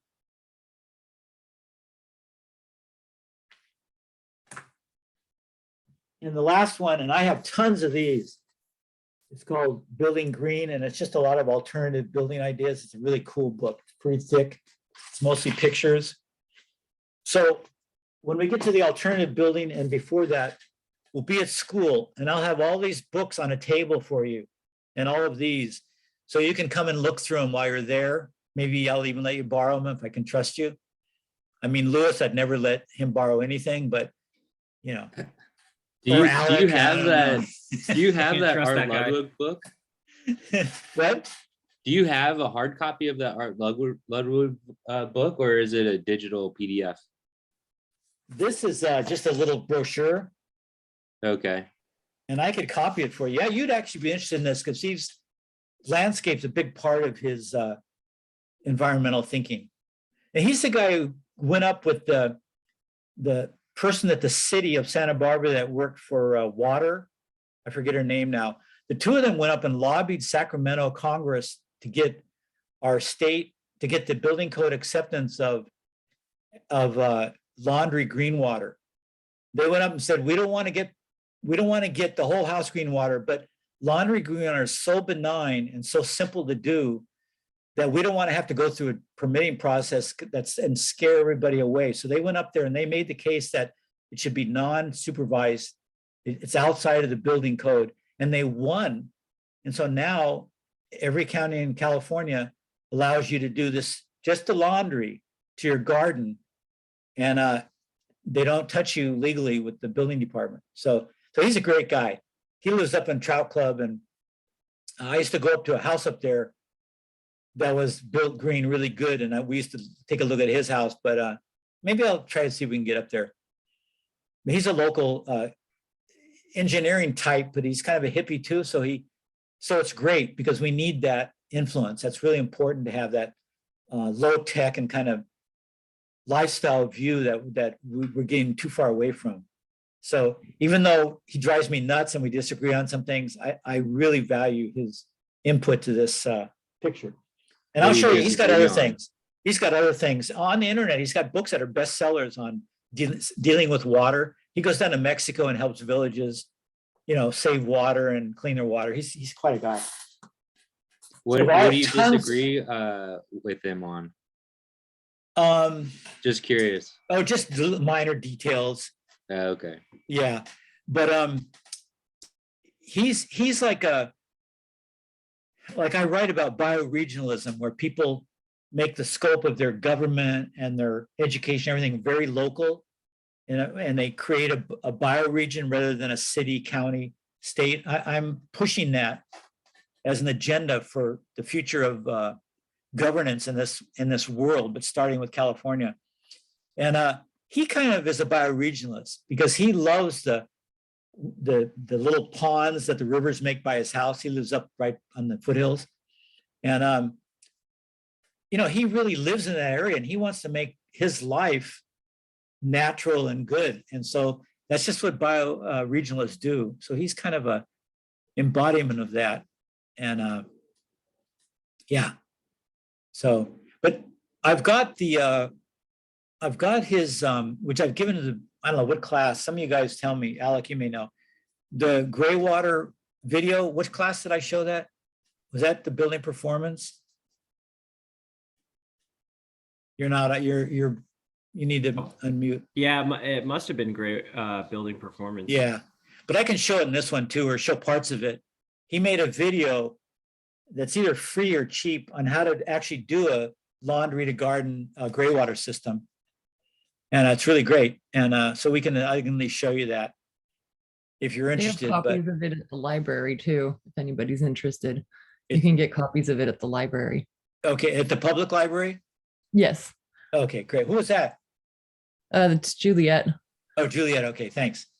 Uh-huh. Oh, great. Yeah.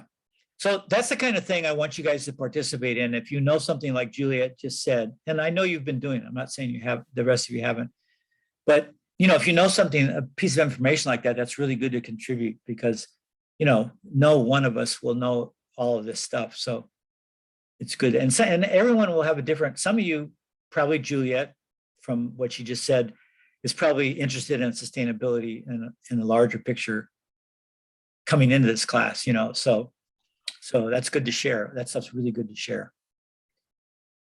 Okay, so let me take roll and go over quickly what we're going to do next week, and then we'll call it a day.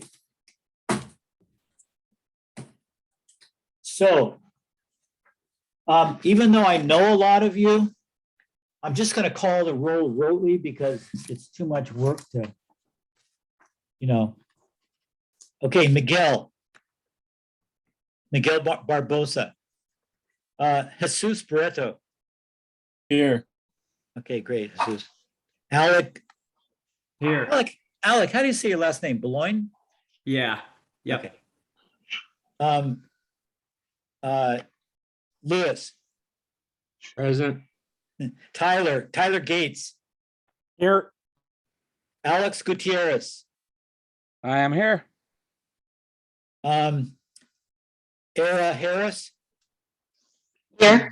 Yeah, I know a lot of you are here, so just Zach Higgins. Zach? Here. Oh, Here. great. Okay. Eric Hugo. Here.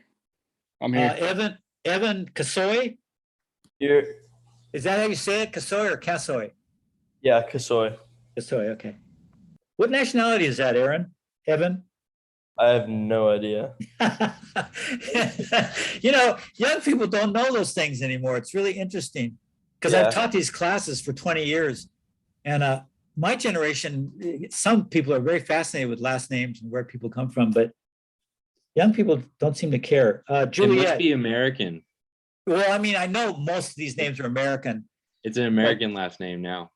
now, yeah. But if you know that your ancestors came from, Armenia or, Colombia, I just find it fascinating. You also don't need to give out that information if that's personal to you, but you might as well know this up front. I'm really fascinated with cultures, so I'd love to know where people's families come from. Jacob Miller, Here. Dylan Mitchell. Here. Yeah, sorry, Dylan. Way to see you. Matthias. Here, Now, Matthias or Matthias? Matthias? Matthias, yeah. And how do you say your last name? Mo? Mo, yeah. And what nationality is that? Swedish. Swedish. Oh, great. Yeah. I should have known. It's Matthias. pronounced Moe, but Yeah. it's pronounced Moe, but yeah. Moe. American. Is that close? Okay, I'll try Yeah. to do it. I'll try to do it that way. Mm. That's great. Arian Ramirez. Here. Do you say Arian? Arian? I say Ariane. Arian, okay. Okay, thanks. Jose Ramirez. Here. Jose Nunez. And John Tapia, you're here. Here. Okay, Michael Silva didn't make it, huh? We're trying to get that guy into this class. He's doing it up from Sacramento, and he didn't have his vaccine, so they wouldn't let him enroll because this is still an on-site class. So we're trying to figure out alternatives that we can. Yeah, I heard about that, Patrick. Is he going to do the independent It study? shouldn't make it, well, we're not going to do that unless our plan A fails, then we may do it. But he's not going to be here to infect anyone. So, they're just those kind of formalities that people get caught in the cracks. So we'll figure it out. I told him to come anyway, no matter what he heard from us, but he may have work today. Are you going to record the? field trip Oh, thanks for saying this. We're recording all these sessions, including the field trips if we can. Dylan and I are going to figure it out. If Dylan's free on most of those trips, We're gonna see if he can could. be a cameraman.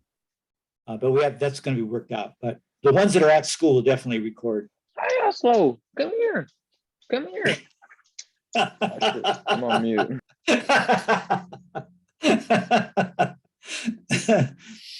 Uh, So Matthias, I gotta bug him a little bit more. So, Yeah. so are you Swedish? Are you from Sweden? My dad's from Sweden, but we grew up in Europe mostly, like in France and Norway. Oh, okay. So how long have you been here? Are you new at Santa Barbara and City College? No, I was here last year, but I've been Oh. here for 8 years. So Oh, okay. pretty new. Okay. Or pretty familiar. Yeah, great. You know, I used to teach English at City College, and years back, I don't even want to tell you how many Mhm. years, but we had so many more European students back then, you know, Scandinavians and Italians and Bulgarians, and it was so great to have all that diversity. I can't tell you how much I loved it. And it's gotten less diverse now, but I always love it when I get someone who's not too far away from Yeah. their homeland. It's also 'Cause- it's also like the price for like the housing stuff like Yeah. It's so expensive. Yeah, I know. Oh, I know. So yeah, so I'm happy when we get some diversity. It's great. So I'm not asking you questions to harass you. I'm just genuinely fascinated. No worries. Okay. Okay, we got roll. So next week we're going to, so read the stuff in the book, right? You know what chapters. Don't worry about 2 and 3, because you'll look at the reading and you'll see they're coming up. You can hold off and read them right before that. Read chapter 1 and whatever chapters for next week. I think it's toward the back of the book. And we'll let Lewis teach next week on landscapes. It'll have a lot of landscape stuff, or at least he'll be guarding and make sure I don't, tell any lies. Hey, Lewis, one last question for you that involves everybody. Are we going to be involved in the cob structure at the garden? You think? I would love that. I think Okay. Mike would love that too. I think he said that he's willing to maybe provide food and drinks or something during the day. Ooh, that's smart. That Mike's that guy's a smart guy. So Yeah, we that'll want to be- get this thing done. Yeah, well, we could do that. We can make a couple of trips there. There's stuff there that I want to show the class, and we could also Yeah. go there to do that. There's also a rain tank that we have that needs to be installed on that structure too. So it could be Okay. a multiple. Yeah, because people want to do something with their hands, in a construction program. They don't want to listen to some old fart yammer on and on. Make a French drain. Have you ever done cob before, Patrick? Yes. There was a guy, and I got to look him up. Did you ever go to the Earth Day Festival? Any of you? I At, love Earth Day. Mackenzie Park? No, not Mackenzie. Alameda Park, whatever the hell that's called. Alameda Park, across from Alice Keck, the famous Alice Keck. Yep. Yeah, classic. They used to have a guy. They had a thing with that had farmers and people with goats and stuff. They changed the place where it is each year, but if you ever went to that, there was a guy from a place up. He calls it Gaviota, but it's right near Refugio Beach. It's on the hill above Refugio Beach. He has a cattle farm that he inherited from his great grandparents, and he was starting to do environmental stuff. And we would go up there, and he would do cob outhouses. He had a little public place where people could see events, and they needed outhouses. So he made a bunch of cob ones once. I got to look him up. That'd be a great place to go. I don't know what he's doing. I tried to get him I wanted to do a whole bioregional center up there, but he wasn't that into it. And it might have burnt down with this last fire. It was close to there. But I hope it didn't, for his sake. But such a great place. So right on that hill, right above Refugio Beach. Oh, God. Oh, well. So anyway, that's the only cob I've done. There's probably some cob places in Santa Barbara, but out at Ojai, the Ojai Foundation in Upper Ojai on the way to Santa Paula has several cob things and some other structures too. That might be worth going to. I'll have to. There's the mission. It's made out of Adobe. Who said that, Dylan? Okay, You know so Adobe brick? Adobe is one of the alternative things we'll be studying, and that's right. It's not cob, but it's same material. So I don't know. I don't think Native Americans ever did Adobe, but they did cob. We'll talk about that. There's a place in between Phoenix and Tucson called I think it might be called Arroyo Grande, like the town up here. And there were a lot of early Native American tribes around the rivers in Arizona there. And they built this 2-story cob structure. They just piled mud on mud. And it's still standing. And they put a shed over it to keep it from the rain, but it's pretty cool. You got to have the right soil for that, obviously, because otherwise won't have the strength to stand up. But So Patrick, you were saying that concrete's not good to use. It's not a good building material. What would be an alternative for a foundation or something like that? Because for cob, if you're building a cob building, the most expensive part is the concrete base or foundation for it. Well, we'll have a whole discussion about this, but and I haven't researched it some, but that actually I did a house in Maine, and I'll tell you about this later, on a rubble trench foundation, which was legal, and I think it's legal here too. It's not.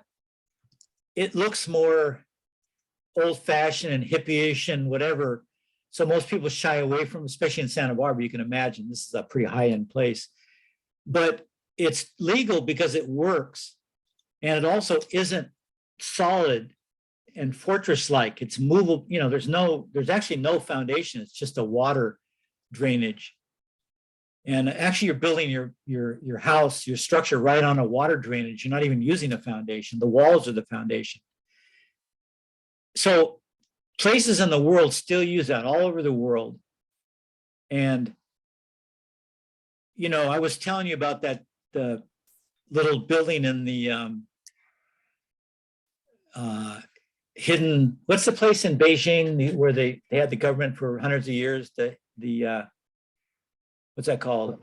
Wait, I'm sorry, maybe I missed it. What did you say is the alternative? It's in Beijing, and it's where all the governments of the kings have lived over the years. The hidden city or the. Well, you were saying I think Lewis was looking for the rubble trench foundation. Oh yeah. Well, this is all similar. And I'll show you all this. They did found a little temple building, and they replicated it. It had no nails. It was all just fitted together. And then the foundation was just posts that sat on the ground. And when they had earthquakes, everything would move. The posts would move, but the building would stay there. So that's proof that you don't need a fortress-like foundation to deal with earthquakes. And I think I can dig up that video and show you that. But it's the same thing with a rubble trench. The building could shake. I don't think it shakes any more than a building on a foundation shakes. The foundation doesn't keep a building from shaking in an earthquake, that's for sure. So is the rubble trench just like urbanite, just like broken up concrete or something, or is it? Yeah, it's just gravel. Okay. Different size gravel, and it's got a drain underneath. And then you have to use pressure treated material from there up. You use I built a 2-story house for an architect when I was in Maine with a rubble trench, 2 stories. The first story was prefab walls that were for the basement or the first floor. Was there a basement? There might have been a basement. That's how long ago it's been. And we made those in a shop because in Maine, you have to wait till spring to build. So we wanted to get a jump on it. So we made all the walls out of 2x6 treated with treated plywood walls. And we just moved them into place when spring came on this rubble trench. So So I know it can be done, and there's probably even places in Santa Barbara, old places that have that, but who would be able to find them, right? How You do know, you they're- lock it in? You don't. You don't? You just kind of place it on top and That's right. build And the on whole top of that? house holds itself together. So in an earthquake, it could move, but in an earthquake, everything moves anyway. If an earthquake's strong enough to make the house move, it'll just pull it off the foundation. And then it's a total loss because you can't do anything with it. It looks like there's some examples of people building concrete footings on rubble trench foundations too, which I guess just reduces the Right. the amount of that's good. concrete you use. So you can, when we get to that, you can share that, keep that website handy. And we'll look at that. There's really a lot of experimentation going on, but we just don't see it. The YouTube's really great that way, because over the last few years, when I've had to use it for stuff for classes, I've stumbled on so many interesting things they're doing now, like what's the all wood thing called? I keep forgetting the name of that. They're doing all wood construction now, no steel, all over the world. It's called mass wood construction or something. It's got a simple name like that. And I stumbled on the internet. One of the students knew about it. John Sesser knew about it. It's phenomenal, because wood's something we can manage. We don't do it successfully now, but we could keep it growing forever, because it really helps the climate and it's easy enough to grow. So there's a lot of stuff that's going on, a lot of experimentation that we'll try to cover along the way, and especially at those later times when we're talking about alternatives. So there'll be nuts and bolts stuff for you guys that are just, builders in Santa Barbara. And then there'll be more visionary stuff. The reason is because you may not always be, carpenters. You may eventually have your own company, and then you'll have to make these kind of large decisions. And you will be constrained by the local government and their development policies. So the more you know about alternatives, the better you'll be able to address that. So it's only less practical now, but in the long run, it might really help you out. Okay. Yeah, everybody waits till the end to have all these great questions, huh? Patrick, Yes. the last book you held up, I believe it was called Building Green. Who's the author on that?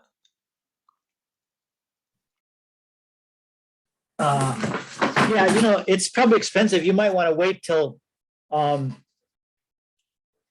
maybe this Saturday. I'll have them out because we're going to meet at school. Oh, it's down there. It's I can't read it upside down because I'm stupid. It's not on there. Yeah, it is right there. Clark Snell and Tim Callahan. Got it. Thank you. Now I know Clark Snell's sister.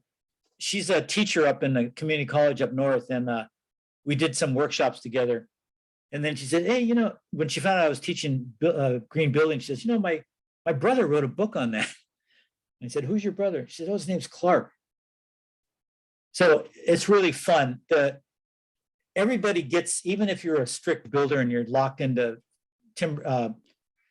stick building in Santa Barbara, everybody seems to love this kind of alternative building. There's something that attracts people because this is where we came from. Everybody was doing this kind of stuff 200 years ago, 300 years ago. And in fact, around the world, they're still doing this kind of stuff. I saw a guy do a, what do you call it?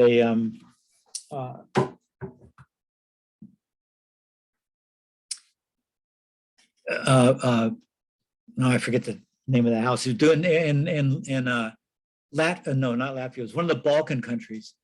They had a YouTube, and there were all these people speaking Serbian or whatever, and they were out in the country building these. I think it was maybe it'd been straw bale houses, and it was great. We don't even know what's going on in these countries. I mean, who knows what's going on in Serbia, right? But YouTube's I mean, YouTubes are a great exposure to the world. Just pick a topic, and when you get into it, you'll have input from people around the world, and you'll start finding out what they're doing around the world, which is really great. So they're building incredible things. They're experimenting all over the world, usually out of necessity. You know, we're one of the few countries that isn't working under dire necessity yet. But some countries are so poor and that they just have to figure this stuff out.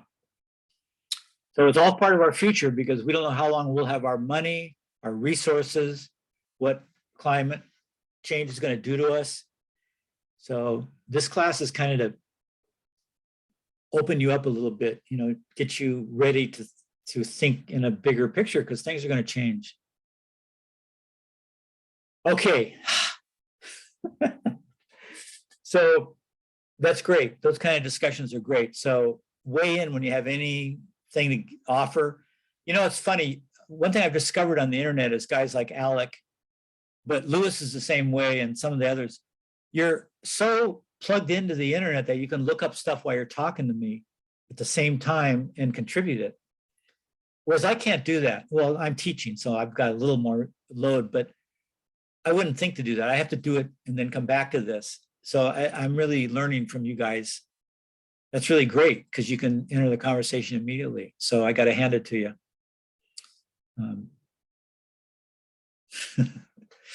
Okay, and you guys are all smart and wonderful. So this is a good class. Like it's got a good feel already, except for Dylan. I don't know why he keeps coming back to these things. Dylan, am I going to see wooden background or sheep and goat pictures in the next weeks? Yeah, I'll be in my room in the next Okay. 2 weeks, so you can see the backsplash. Okay. All right. Okay, you guys, if there are no other questions, let's sign off. Yeah. Remember, if you didn't, there's a recording. Oh, the recording won't be on Canvas. I guess I can just send it to you as a YouTube, huh? Yeah, I'll just Unless do you that. make a canvas shell. I could do a shell just for the recording. Yeah. Yeah, okay. One or the other. I'll have that up and I'll email you to tell you where it is midweek. Okay. That's good. Okay, everybody. Go out Sounds and enjoy good. the rest of this great weather. God, the rest of the world Thank you, is either Pat. freezing or burning, and we're freaking perfect. All right, guys. Thank See you, you later. Patrick. All right. Take it Thank easy. you. you. Yeah, you're welcome. Thank you. All right, bye-bye. Have a good rest of the day. Okay, thanks, Alex. Patrick, Yes, sir. I wondered. So I'm still out of town. I just wanted to confirm that I'd still be able to take the class just fine. Who is this? This is Zach. Zach Higgins? Yeah. Okay, now what was your question? So I'm still out of town. I know we talked about this at the end. Oh, of last. yeah. And when are you coming back? I'm, Some I'm, people don't come back. I'm looking at a June lease. I'm not sure I'm going to be able to get in during the semester though. Okay. Yeah, you can do it on recording. Cool. Good to know. Try to come because it's, you know, there are things that'd be fun to have on campus, but because I'm offering this to Mike, one of my other students, because he's got, this is his last class and he's in Sacramento. Yeah. I have to do it for you too. So Cool. that's fine. Yeah, don't worry about it. Cool. Thank you, Patrick. Sure. Lewis, you Just- good? Don't tell Patrick's boss that though, Zach. I don't make a habit of talking. I got in about so much Patrick's boss. trouble. I know. I heard Frickin' about Mike, that. frickin' Mike. Oh man, you know, but I tell you, Alan was really great. He was so gentle with me. That's good. It seems And like it's- he's kind of loosened up over. He's the years. loosened up. He was telling me when I was talking to him about it, he said, we're just brainstorming right now. Don't let any of this out, you know, because some of it may bend the rules. Hey, the I said, well- recording's still on.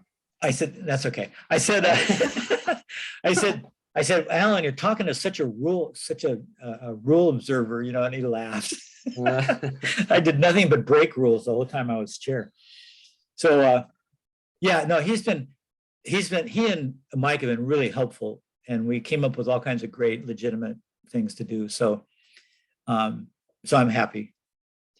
you know. Hey, on another note, what happened to that Daniel guy? Is he he's not applying anymore, or No, not enough cash? not enough cash, or, you know, the interesting thing is that I don't know what that means, not enough cash. I mean, probably it means that he'd have to move from Thousand Oaks to Santa Barbara, which is a lot more expensive. So the money you make is more crucial. But he was teaching in high school, but I know high school teachers, they can make close to teachers here, but not as, especially if you're a full-time chair, he wouldn't make as much anywhere. But I think he did a lot of extra stuff. He had a bunch of side jobs that he did. And so I think the total of what he was making was less, it was more than he could make here. That was my, you know. What I found out was I had one of the local high school teachers. What do they call those classes we do? What do we call the college classes that are done in high school? I know what you're talking about. I don't know Dual what they're enrollment? called. Dual enrollment, thanks. Now that I'm getting toward retirement, I've forgotten all my vocabulary. The dual enrollment teachers, one of them called me, and so we were chatting about the other teachers, because in trade art, I got to know all of them because, well, the dual enrollment, so I had to supervise them, but also they were all in trade art. But some of them are applying, and you know, they're not bad. They're not. We know they can teach. I've watched them all teach, and a lot of them. And then when I got to know them, I realized they had much more building experience than just shop teachers. And most of them had done construction in their past. So that's good. So it looks like we have some. I was thinking, God, if nobody applies, that's going to be such a bummer. Yeah, James came by the garden on Thursday, and he said the Yeah. same thing. It wasn't enough cash for him either. Yeah. You know, yeah. I mean, you know, I've got a dual income. My wife works.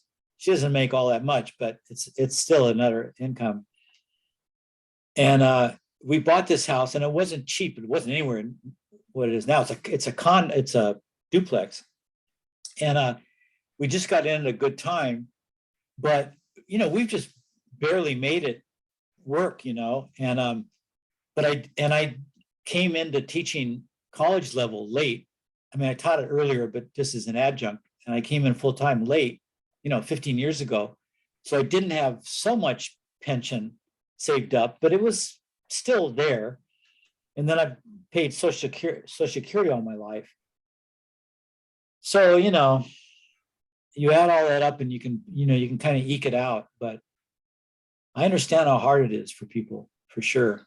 Your place is a duplex. Do you just own one of the units, or do you rent the other one out? No, I just own one. Okay. They don't call them, they call them Townhouses or yeah, condos? townhouses, yeah.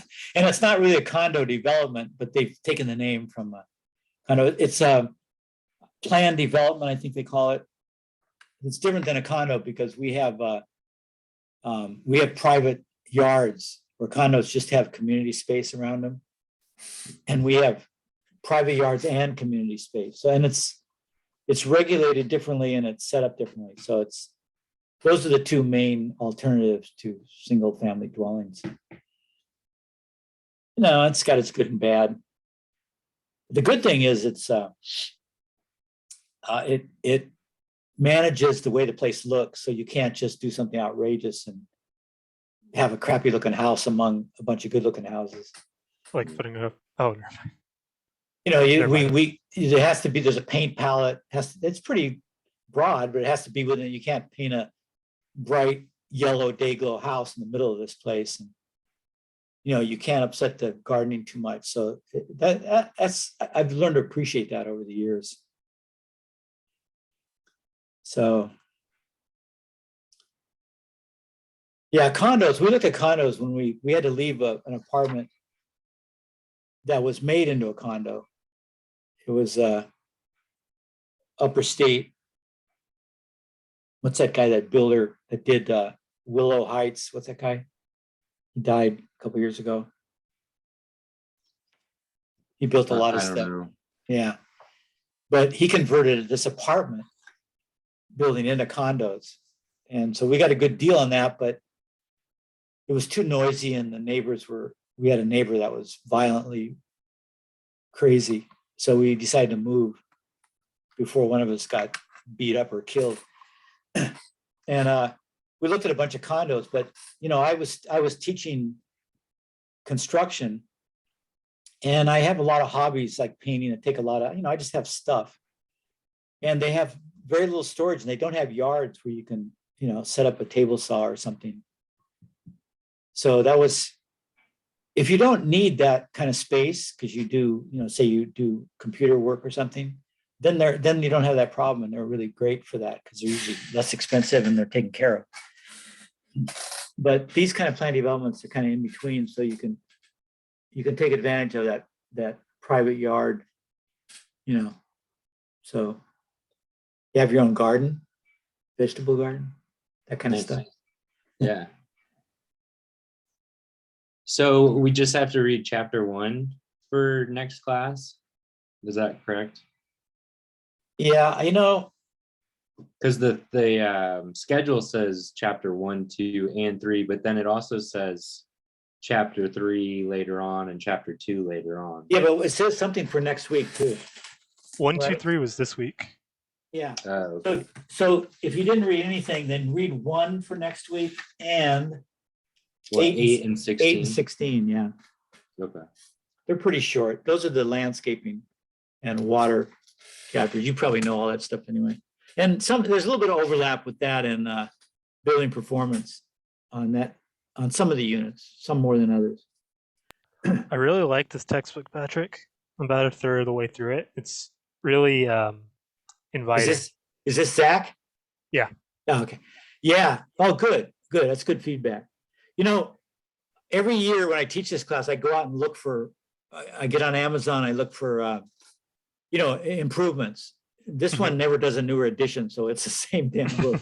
But Which means most it's of the cheap. stuff, yeah, it's behind a few areas, but on the whole, it's pretty good. And the format is great, but I've looked at others, and either they have so much friggin' information that one page would scare anybody. It's like they just cram it full of drawings and diagrams and information. I'm going, fuck this. I'm not going to subject students to this bullshit. Mhm. But I keep coming back to this one, and I supplement it. I have handouts that I give out that I will. And I just find that easier. Mhm. I got one. I was really excited about it. I don't have it here. It was by some draft architects, and it was kind of a drafting view of green building. And it was freaking horrible. Everything about it was horrible. The friendliness of accessing information was all scattered. The only thing good, it had about 10 drawings that I can use. So I'll incorporate the diagrams and the drawings, but man, it was a mess. I couldn't believe it. Teaching is an art. It is. And teaching construction, like, it's the same thing with the, what's that called? The building book we use, Modern carpentry. Modern The other one? Carpentry. I keep wanting to get a better one than that, but Mhm. I look at all the new ones, and the same thing, they have too much information.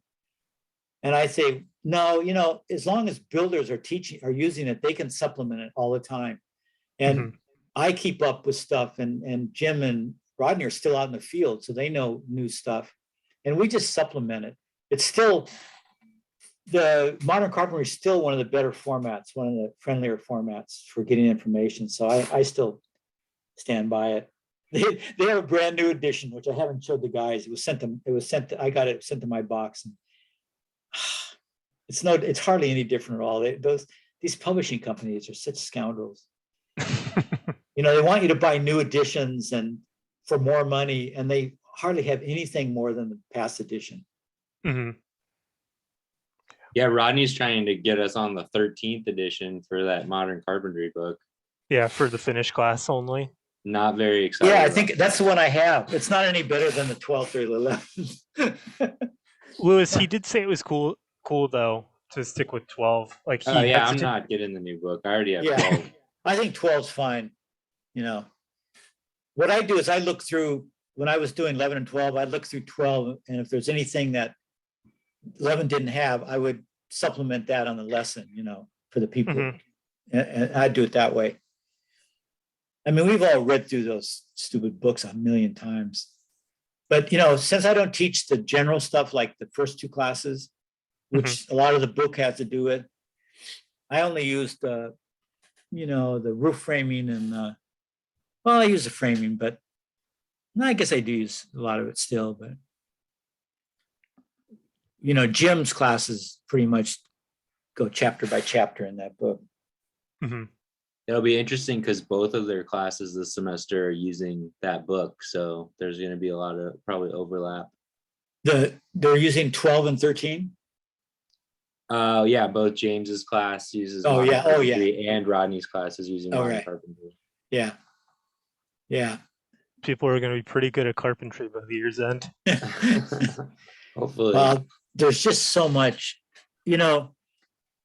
everybody picks up at a different pace. The people who've been in carpentry for like 3 or 4 years, obviously Mhm. they'll get the most out of it because they'll understand everything and they'll just suck it up. And the beginning guys are the ones that are, and they're, you could probably plot it on a graph, the percentage they get, because that's just the way it is with any kind of subject. No, but still, it's still good exposure though. Mhm. Your mind files a lot of that stuff. And then the first time you actually start doing it with your hands, some of that information will come back. Not all of it, but some of it will. And that's what justifies doing it. I never went to any school. And maybe that's why I was a shitty carpenter. No. No, actually I was a pretty good carpenter. I think. Patrick, have you thought about the COVID protocols on these field trips or anything, like what you're gonna No. want from people, or do we have to fill out field trip waivers, or I'll send out something this week. I forgot to mention it. do we have No, to I wear never masks? use field trip waivers, and I should, but don't tell anybody. Okay. But Well, because I know the college is somewhat weird about all of that right now, so that's why I'm asking. I'll ask Mike. I mean, maybe I'll do it. Since we're meeting, I could do it Saturday. I mean, I want people to mask, so I'll have to mention that during the week to bring a mask. And I'm hoping people have I-95 or whatever that alternate Oh, is. N95 or KN95? Right, N95 or KN95. I mean, that's the Louis- recommendation. I can't catch COVID. If I catch COVID, I've got to drop a class and I can't work for 2 weeks. So I'm gonna be super Yeah. careful. So, yeah, so we'll have, yeah, me too. So we'll have to, I mean, you can help me with that. I don't know what beyond masking and distancing, what we can do on the field trips. I mean, it's more just for myself. Like I TA some classes too, and it's kind of up to the students because we're outside, whether or not they want a mask or not. But I'm No, I'm I wearing think a mask I the think whole I'll time. require it. And I'll Yeah. probably have some, I think we may have a supply of, the basic mask for the first day if people don't have it. But I think people should get one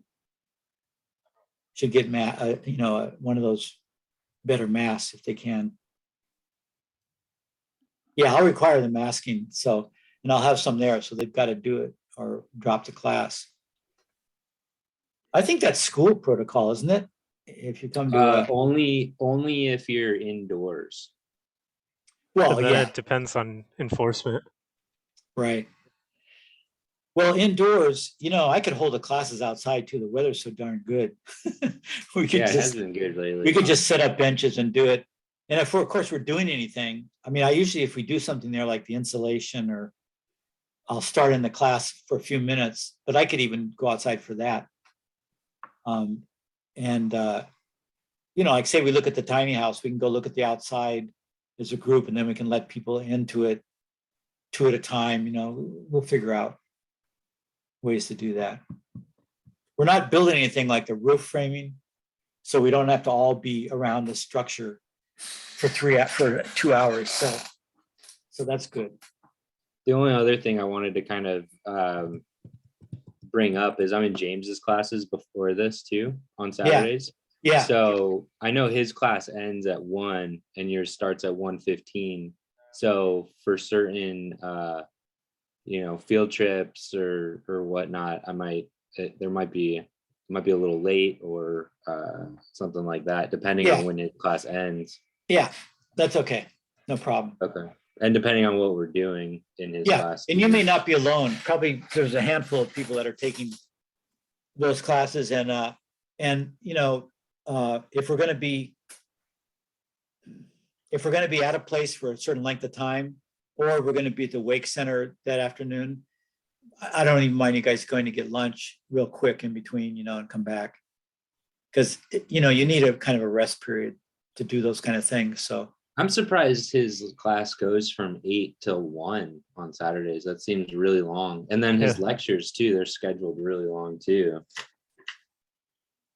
Yeah, well, It's 8 to 1:10 on Saturdays, and then his lectures 5:15 to 10 on Wednesdays. Dude, that's I can, awful. if there's Way too many hours for the units. no, I know. Well, that shouldn't be. It should only be like an hour. Well, per they're unit. 4.7 units, right? Yeah, so that should be like 4.5 hours a week, not 10. Well, if you want to risk it, you can question him how he does his hours, because you were thinking that. It's up to Exactly. scheduling, I guess. I've already talked to. No, those, people. yeah. And But the problem with that is like if you give certain instructors, and James is one of these instructors, if you give him that slot, he'll go almost the whole time. Yeah. I know. Well, my feeling all along has been there's way too much information for all 11 classes for anybody. It's just one of those things, right? Yeah. So you're never going to get it all. So you shouldn't worry about having to teach it all. And so, it's more important to cater to the attention span and ability of the student to absorb. And if you get too much, they're not going to absorb it. It's just not pedagogically sound. So, that's how I look at it. I mean, especially at night, people, once you get tired, you start, your brain stops absorbing stuff, So, but the school has a weird way of figuring it.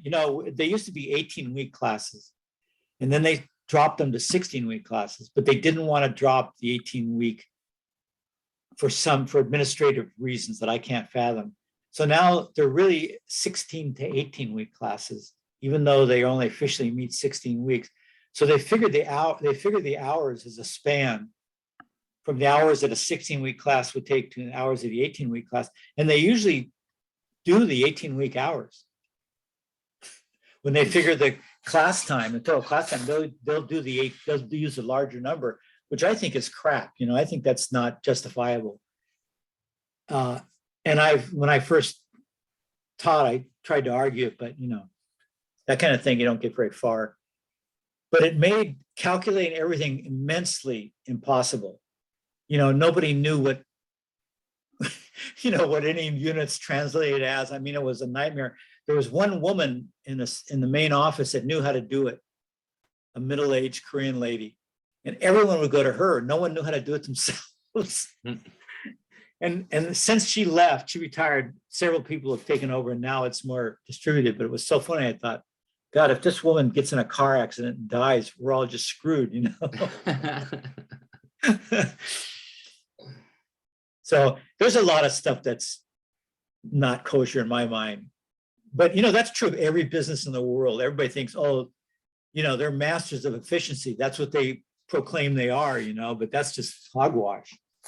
There is so much faulty accounting, and not even for, rip-off reasons, just because people get into these stupid, our accounting system is egregious.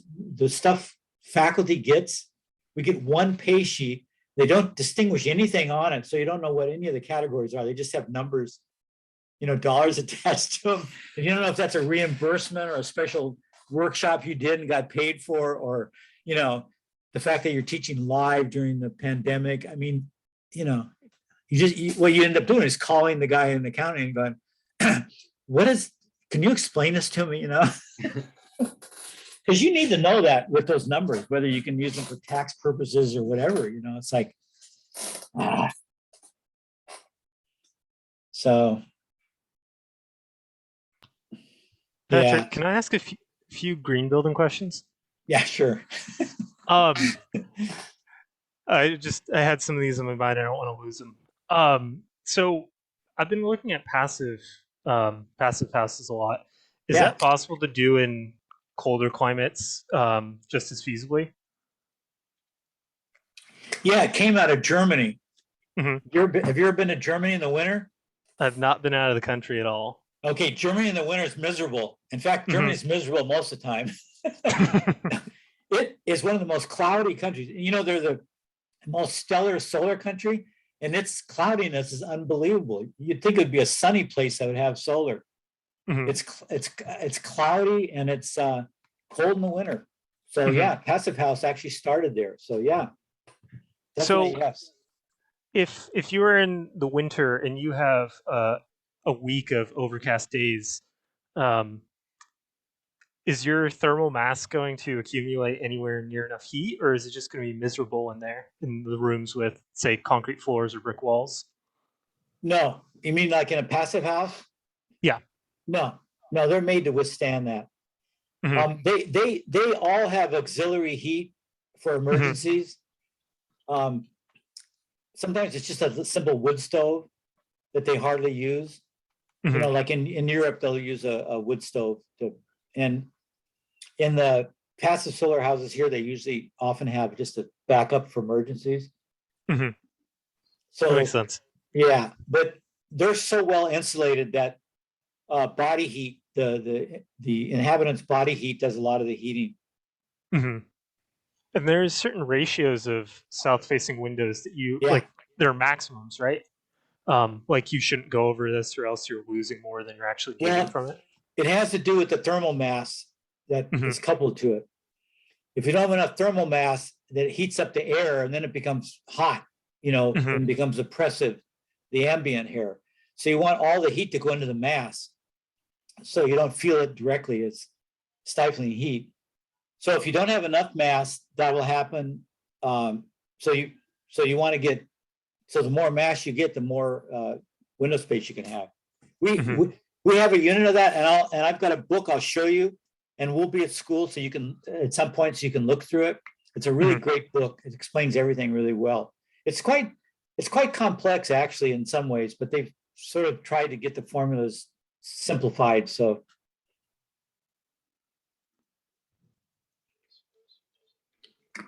I'm a real believer in passive systems and passive space heating. I really think I mean, it was the wave of the past. That's how people used to heat their homes, but I think it's the wave of the future too, because it's the cheapest solution. Of course, when we build cities where we build everybody together and not everybody has windows, that kind of kills passive solar. So I'm not a big advocate of city densification. I think I grew up in a suburb, but I try to keep an open mind. I've lived in cities and in the country, and I think the suburban system is the best because it allows you to have your own garden space, which always works better than community garden space. Some people are really gung ho on community, but sometimes they can't get to it. Sometimes they don't feel like it. And I'll have Lewis speak up to this when we cross this in the class. But everyone's not afraid to go to their backyard. And so if you have a backyard that's sunny and can grow things, that helps. It brings nature to your backyard. If you have bird feeders, so you have more contact with nature. And you have the sides of your house available to wind, sun, you have wind for cooling, sun for heating. And I think those are important options. So I think I'm still afraid of earthquakes, and I don't think always building high is a wise idea in many places. So I would tend to see 1 and 2 story suburban stretches and the only thing that prevents that is overpopulation. if we cut the population way down to what's sustainable for this planet, we can do suburban lifestyle easily. I no mean, problem. we can definitely increase the population by heading urban though too now. No, we can increase the population and we can maybe feed everyone. Although, you know, when they're feeding, we say we're feeding people now and that we can just increase the feeding for the future population growth, but we're not feeding people now. People are starving all over the planet. Well, we have And- such an issue with distribution though. Mhm. As far as I understand, it's not about production, it's just about actually leveraging those resources. The production, you're right, not totally, but you're right, a big part of it is, but which we have to, which is a whole problem we're not dealing with very well either, right? Politics. But and gangs and you know, like all those gangs are hijacking the trains in LA now, and the terrorists take all the food that the you know, governments and charities give to people. I mean, that's a mess. But the way we've treated our soil is we've gone for the quick and dirty production, which means artificial fertilizer and insecticides and what do you call the herbicides, which wrecks the soil. So the future of the soil is at risk. And every once in a while, it just dies off and we witness it, but more and more that's going to happen. So even the stability of the farmland's not as solid as people think. So, but cities have a lot of other issues besides just food production, you know. I mean, cities are great. They're starting to do urban, you know, food production, which is a great solution. That'll help a lot. It won't help altogether. But we have waste, what to do with waste. That's a huge thing. And water use, you know. People are saying, well, we should never worry about water because as long as we have money and labor, we can do desalinization because we have oceans full of water. Well, that may work for a certain extent. But there's resources involved in those things too that eventually will dwindle. Yeah, certainly. The energy's not free. Yeah, People waste so much water on their irrigation, they don't even know what they're watering. They just, I know. Yeah. it's Well, they're watering down the ridiculous. street, Lewis. Yeah. So, What? Yeah. They're what? Yeah. so yeah, we'll They're talk about watering that to big the time. ocean. Actually, this week's Yeah, the week. exactly. This is our unit. But you know, I've been following not desalinization, but evaporation, evaporative purifying of water. And that's being experimented around the world. If you look in the YouTube and the internet, it's really kind of interesting. They're doing a lot of that. They're doing extracting water from air. Like we saw, I showed a little bit of a film in my last class. I don't know, maybe you saw it, Zach. Were you One, in the, one yeah, of my the desert. professors has one of those machines in his yeah, house. were you guys in, was it in the building performance? There was, Yeah. there was a little video on that unit that, God. It was like look a desert cartoon Yeah, or rendering. yeah, exactly. It does a cartoon. You know, that's it's all the principle. It's all that refrigerate principle pulling matter out of other matter. I mean, that's just amazing. That's something we've lucked upon. That's really been helpful. So yeah, there's things, but there's a lot of people and animals that need water. You know, it's like, and the other thing is, it's never democratic. Like all of our solutions really are directed at middle class and above. The poor fuckers on the bottom always lose out, no matter what, you know, no matter what policy or what technology. So I think it's crap if we make these solutions and there's still people on the bottom not getting it. I think, you know, I think equity is as important as a problem as global warming. You know, they have to go together. So that's another issue is, you know, a lot of these solutions we hear, and then if you carry it through, you see, yeah, but this isn't going to get to these people ever. That's a fair So, point. I Yeah. hadn't tied that perspective. So it's complicated. We've made it complicated, but I still think overpopulation is really driving. And the interesting thing about overpopulation is it doesn't take long to depopulate. You just get everybody in one generation to have a less kid, and reduce the population by billions right there. So it seems like a hard thing to get people to do, but once we ever get people to take it seriously, damn, 2 or 3 generations and we're back to a sustainable population. So Hmm. it's an interesting topic, and we'll see. And then another question I had is the textbook is really fond of rigid foam. But I was curious, how do you attach rigid foam and then attach siding to that? Just through it. You just screw right through it.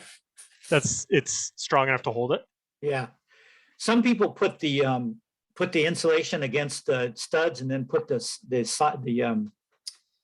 sheathing over it.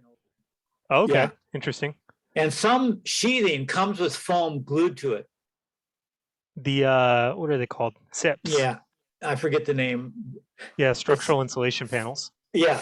So that's becoming a big industry. And it doesn't have, they're not very, usually they're like 1.5 inches or 2 inches at the most, because it's easier to ship a slightly thinner. It's not as vulnerable to breaking off, but that may be all you need, to get to the R value you want. If your walls are thick and you've already got good stuff in them. That makes sense. Are the fasteners used to attach everything thermal bridges? Yeah, because they're usually metal. So, but it's small enough. That's why they use That we glue just- on. That's why they glue those in a factory. Those the insulation to those sheathing units. That makes sense. Yeah. Huh. And It's interesting.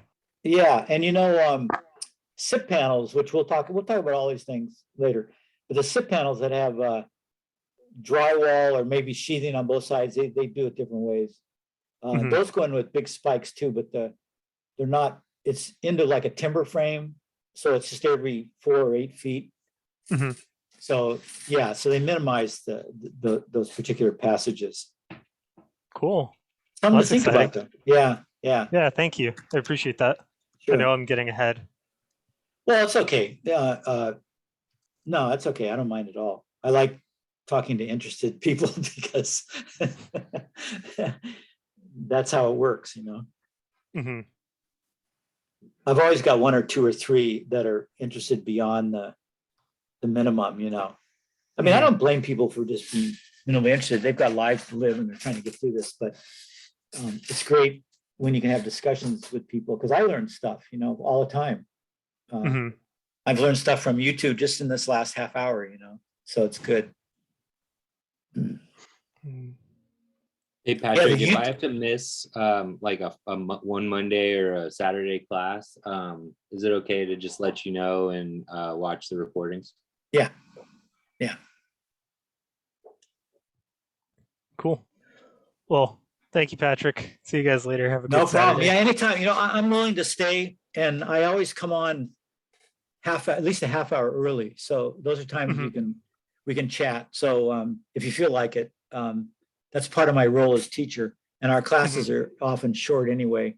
So if someone's awake enough to want to stay and talk, then that's fine. Hey, So, does yeah. this class start at 1 or 1:15? No, 1:15. I Okay. explained to the early people that I couldn't set up the Zoom by 15-minute increments, and I didn't want to put 1:30. So I did 1, knowing that some people may come at 1:15. That was fine. Okay, got it. Good to But know. the Monday, Monday we won't have any more Saturdays. So the Monday are all at 6, and the Saturdays are 1:15 at school. You said you're going to record them. Are they going to be synchronous Zoom as well, or no? I'm sorry, are they going to be synchronous? Where? How? Zoom as well. Yeah. Okay, cool. Got it. And I'm going to get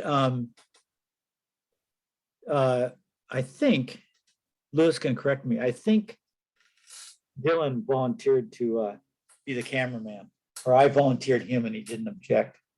I think you volunteered him on that one.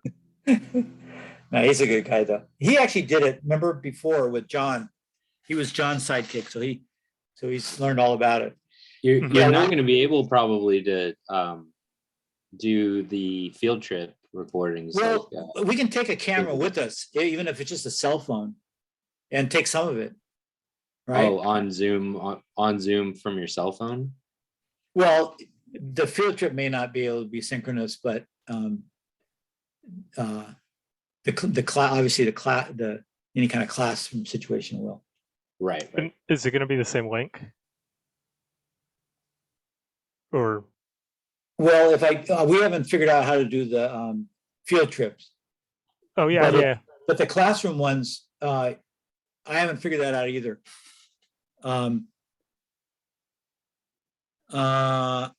I might try to send this recording out to everybody. No. Yeah. I had trouble before. I'll have to see if I still have trouble. I'll try to send this recording here out to everybody and see if that'll work as just a well, I'll try it as a as a Zoom recording. If that doesn't work, I'll convert it to YouTube and try it as a YouTube. Mhm. And if that doesn't work, I'll set up a Canvas shell and put it on there. Sounds good. I don't know, Louis, do you know how much of the canvas I have to do to get nothing, right? The shell's automatically there. Well, we can't see it yet, so you No, need to. but I can publish it with nothing there except Yeah. the homepage that has the recordings on it. I don't think I have to fill it out because I don't think anybody checks it now at this point. No, Once they, yeah. once they set it up for me, I'm kind of on my own. So I'll see. I had trouble last time. If I have that same trouble, then I can just do that. But I'll try to, because it's really simple to take the school report recording and send it to the class email. Hmm. So we'll try that. Cool. Sounds good. I appreciate it. But Zach and Louis, is that convenient enough? I mean, you'll have, if say you get that in an email, then you can take that recording off the email and store it somewhere in your computer, right? I don't think most people want to do that though, because Yeah. downloading takes time. Yeah. You're Okay. gonna put them on YouTube, right? Well, I'll try it that way, and if that works, the YouTube might be better, huh? Yeah, YouTube would probably be preferable, I would Yeah. think. The other thing you could do, Patrick, is instead of doing a Canvas shell, is you could just email The after YouTube. every class the YouTube link or something. Yeah. Yeah. Yeah. Okay. Okay. Yeah, that's don't- probably better than the recording. I don't know which one is easier for you or less work or what. But I mean, I've been doing that for 2 years. The recording on the YouTube's nothing. That's no big deal. So it's just a matter of, yeah, I'll figure it out. I'll let you guys know. Cool. Good to hear. Okay. Okay. Let's Catch go you out and guys get later. let's go out and get some sunshine. yeah. Bye. Have a good All one. right, Thanks, guys. Patrick. See you. All right. See you, Zach. Thanks. All right.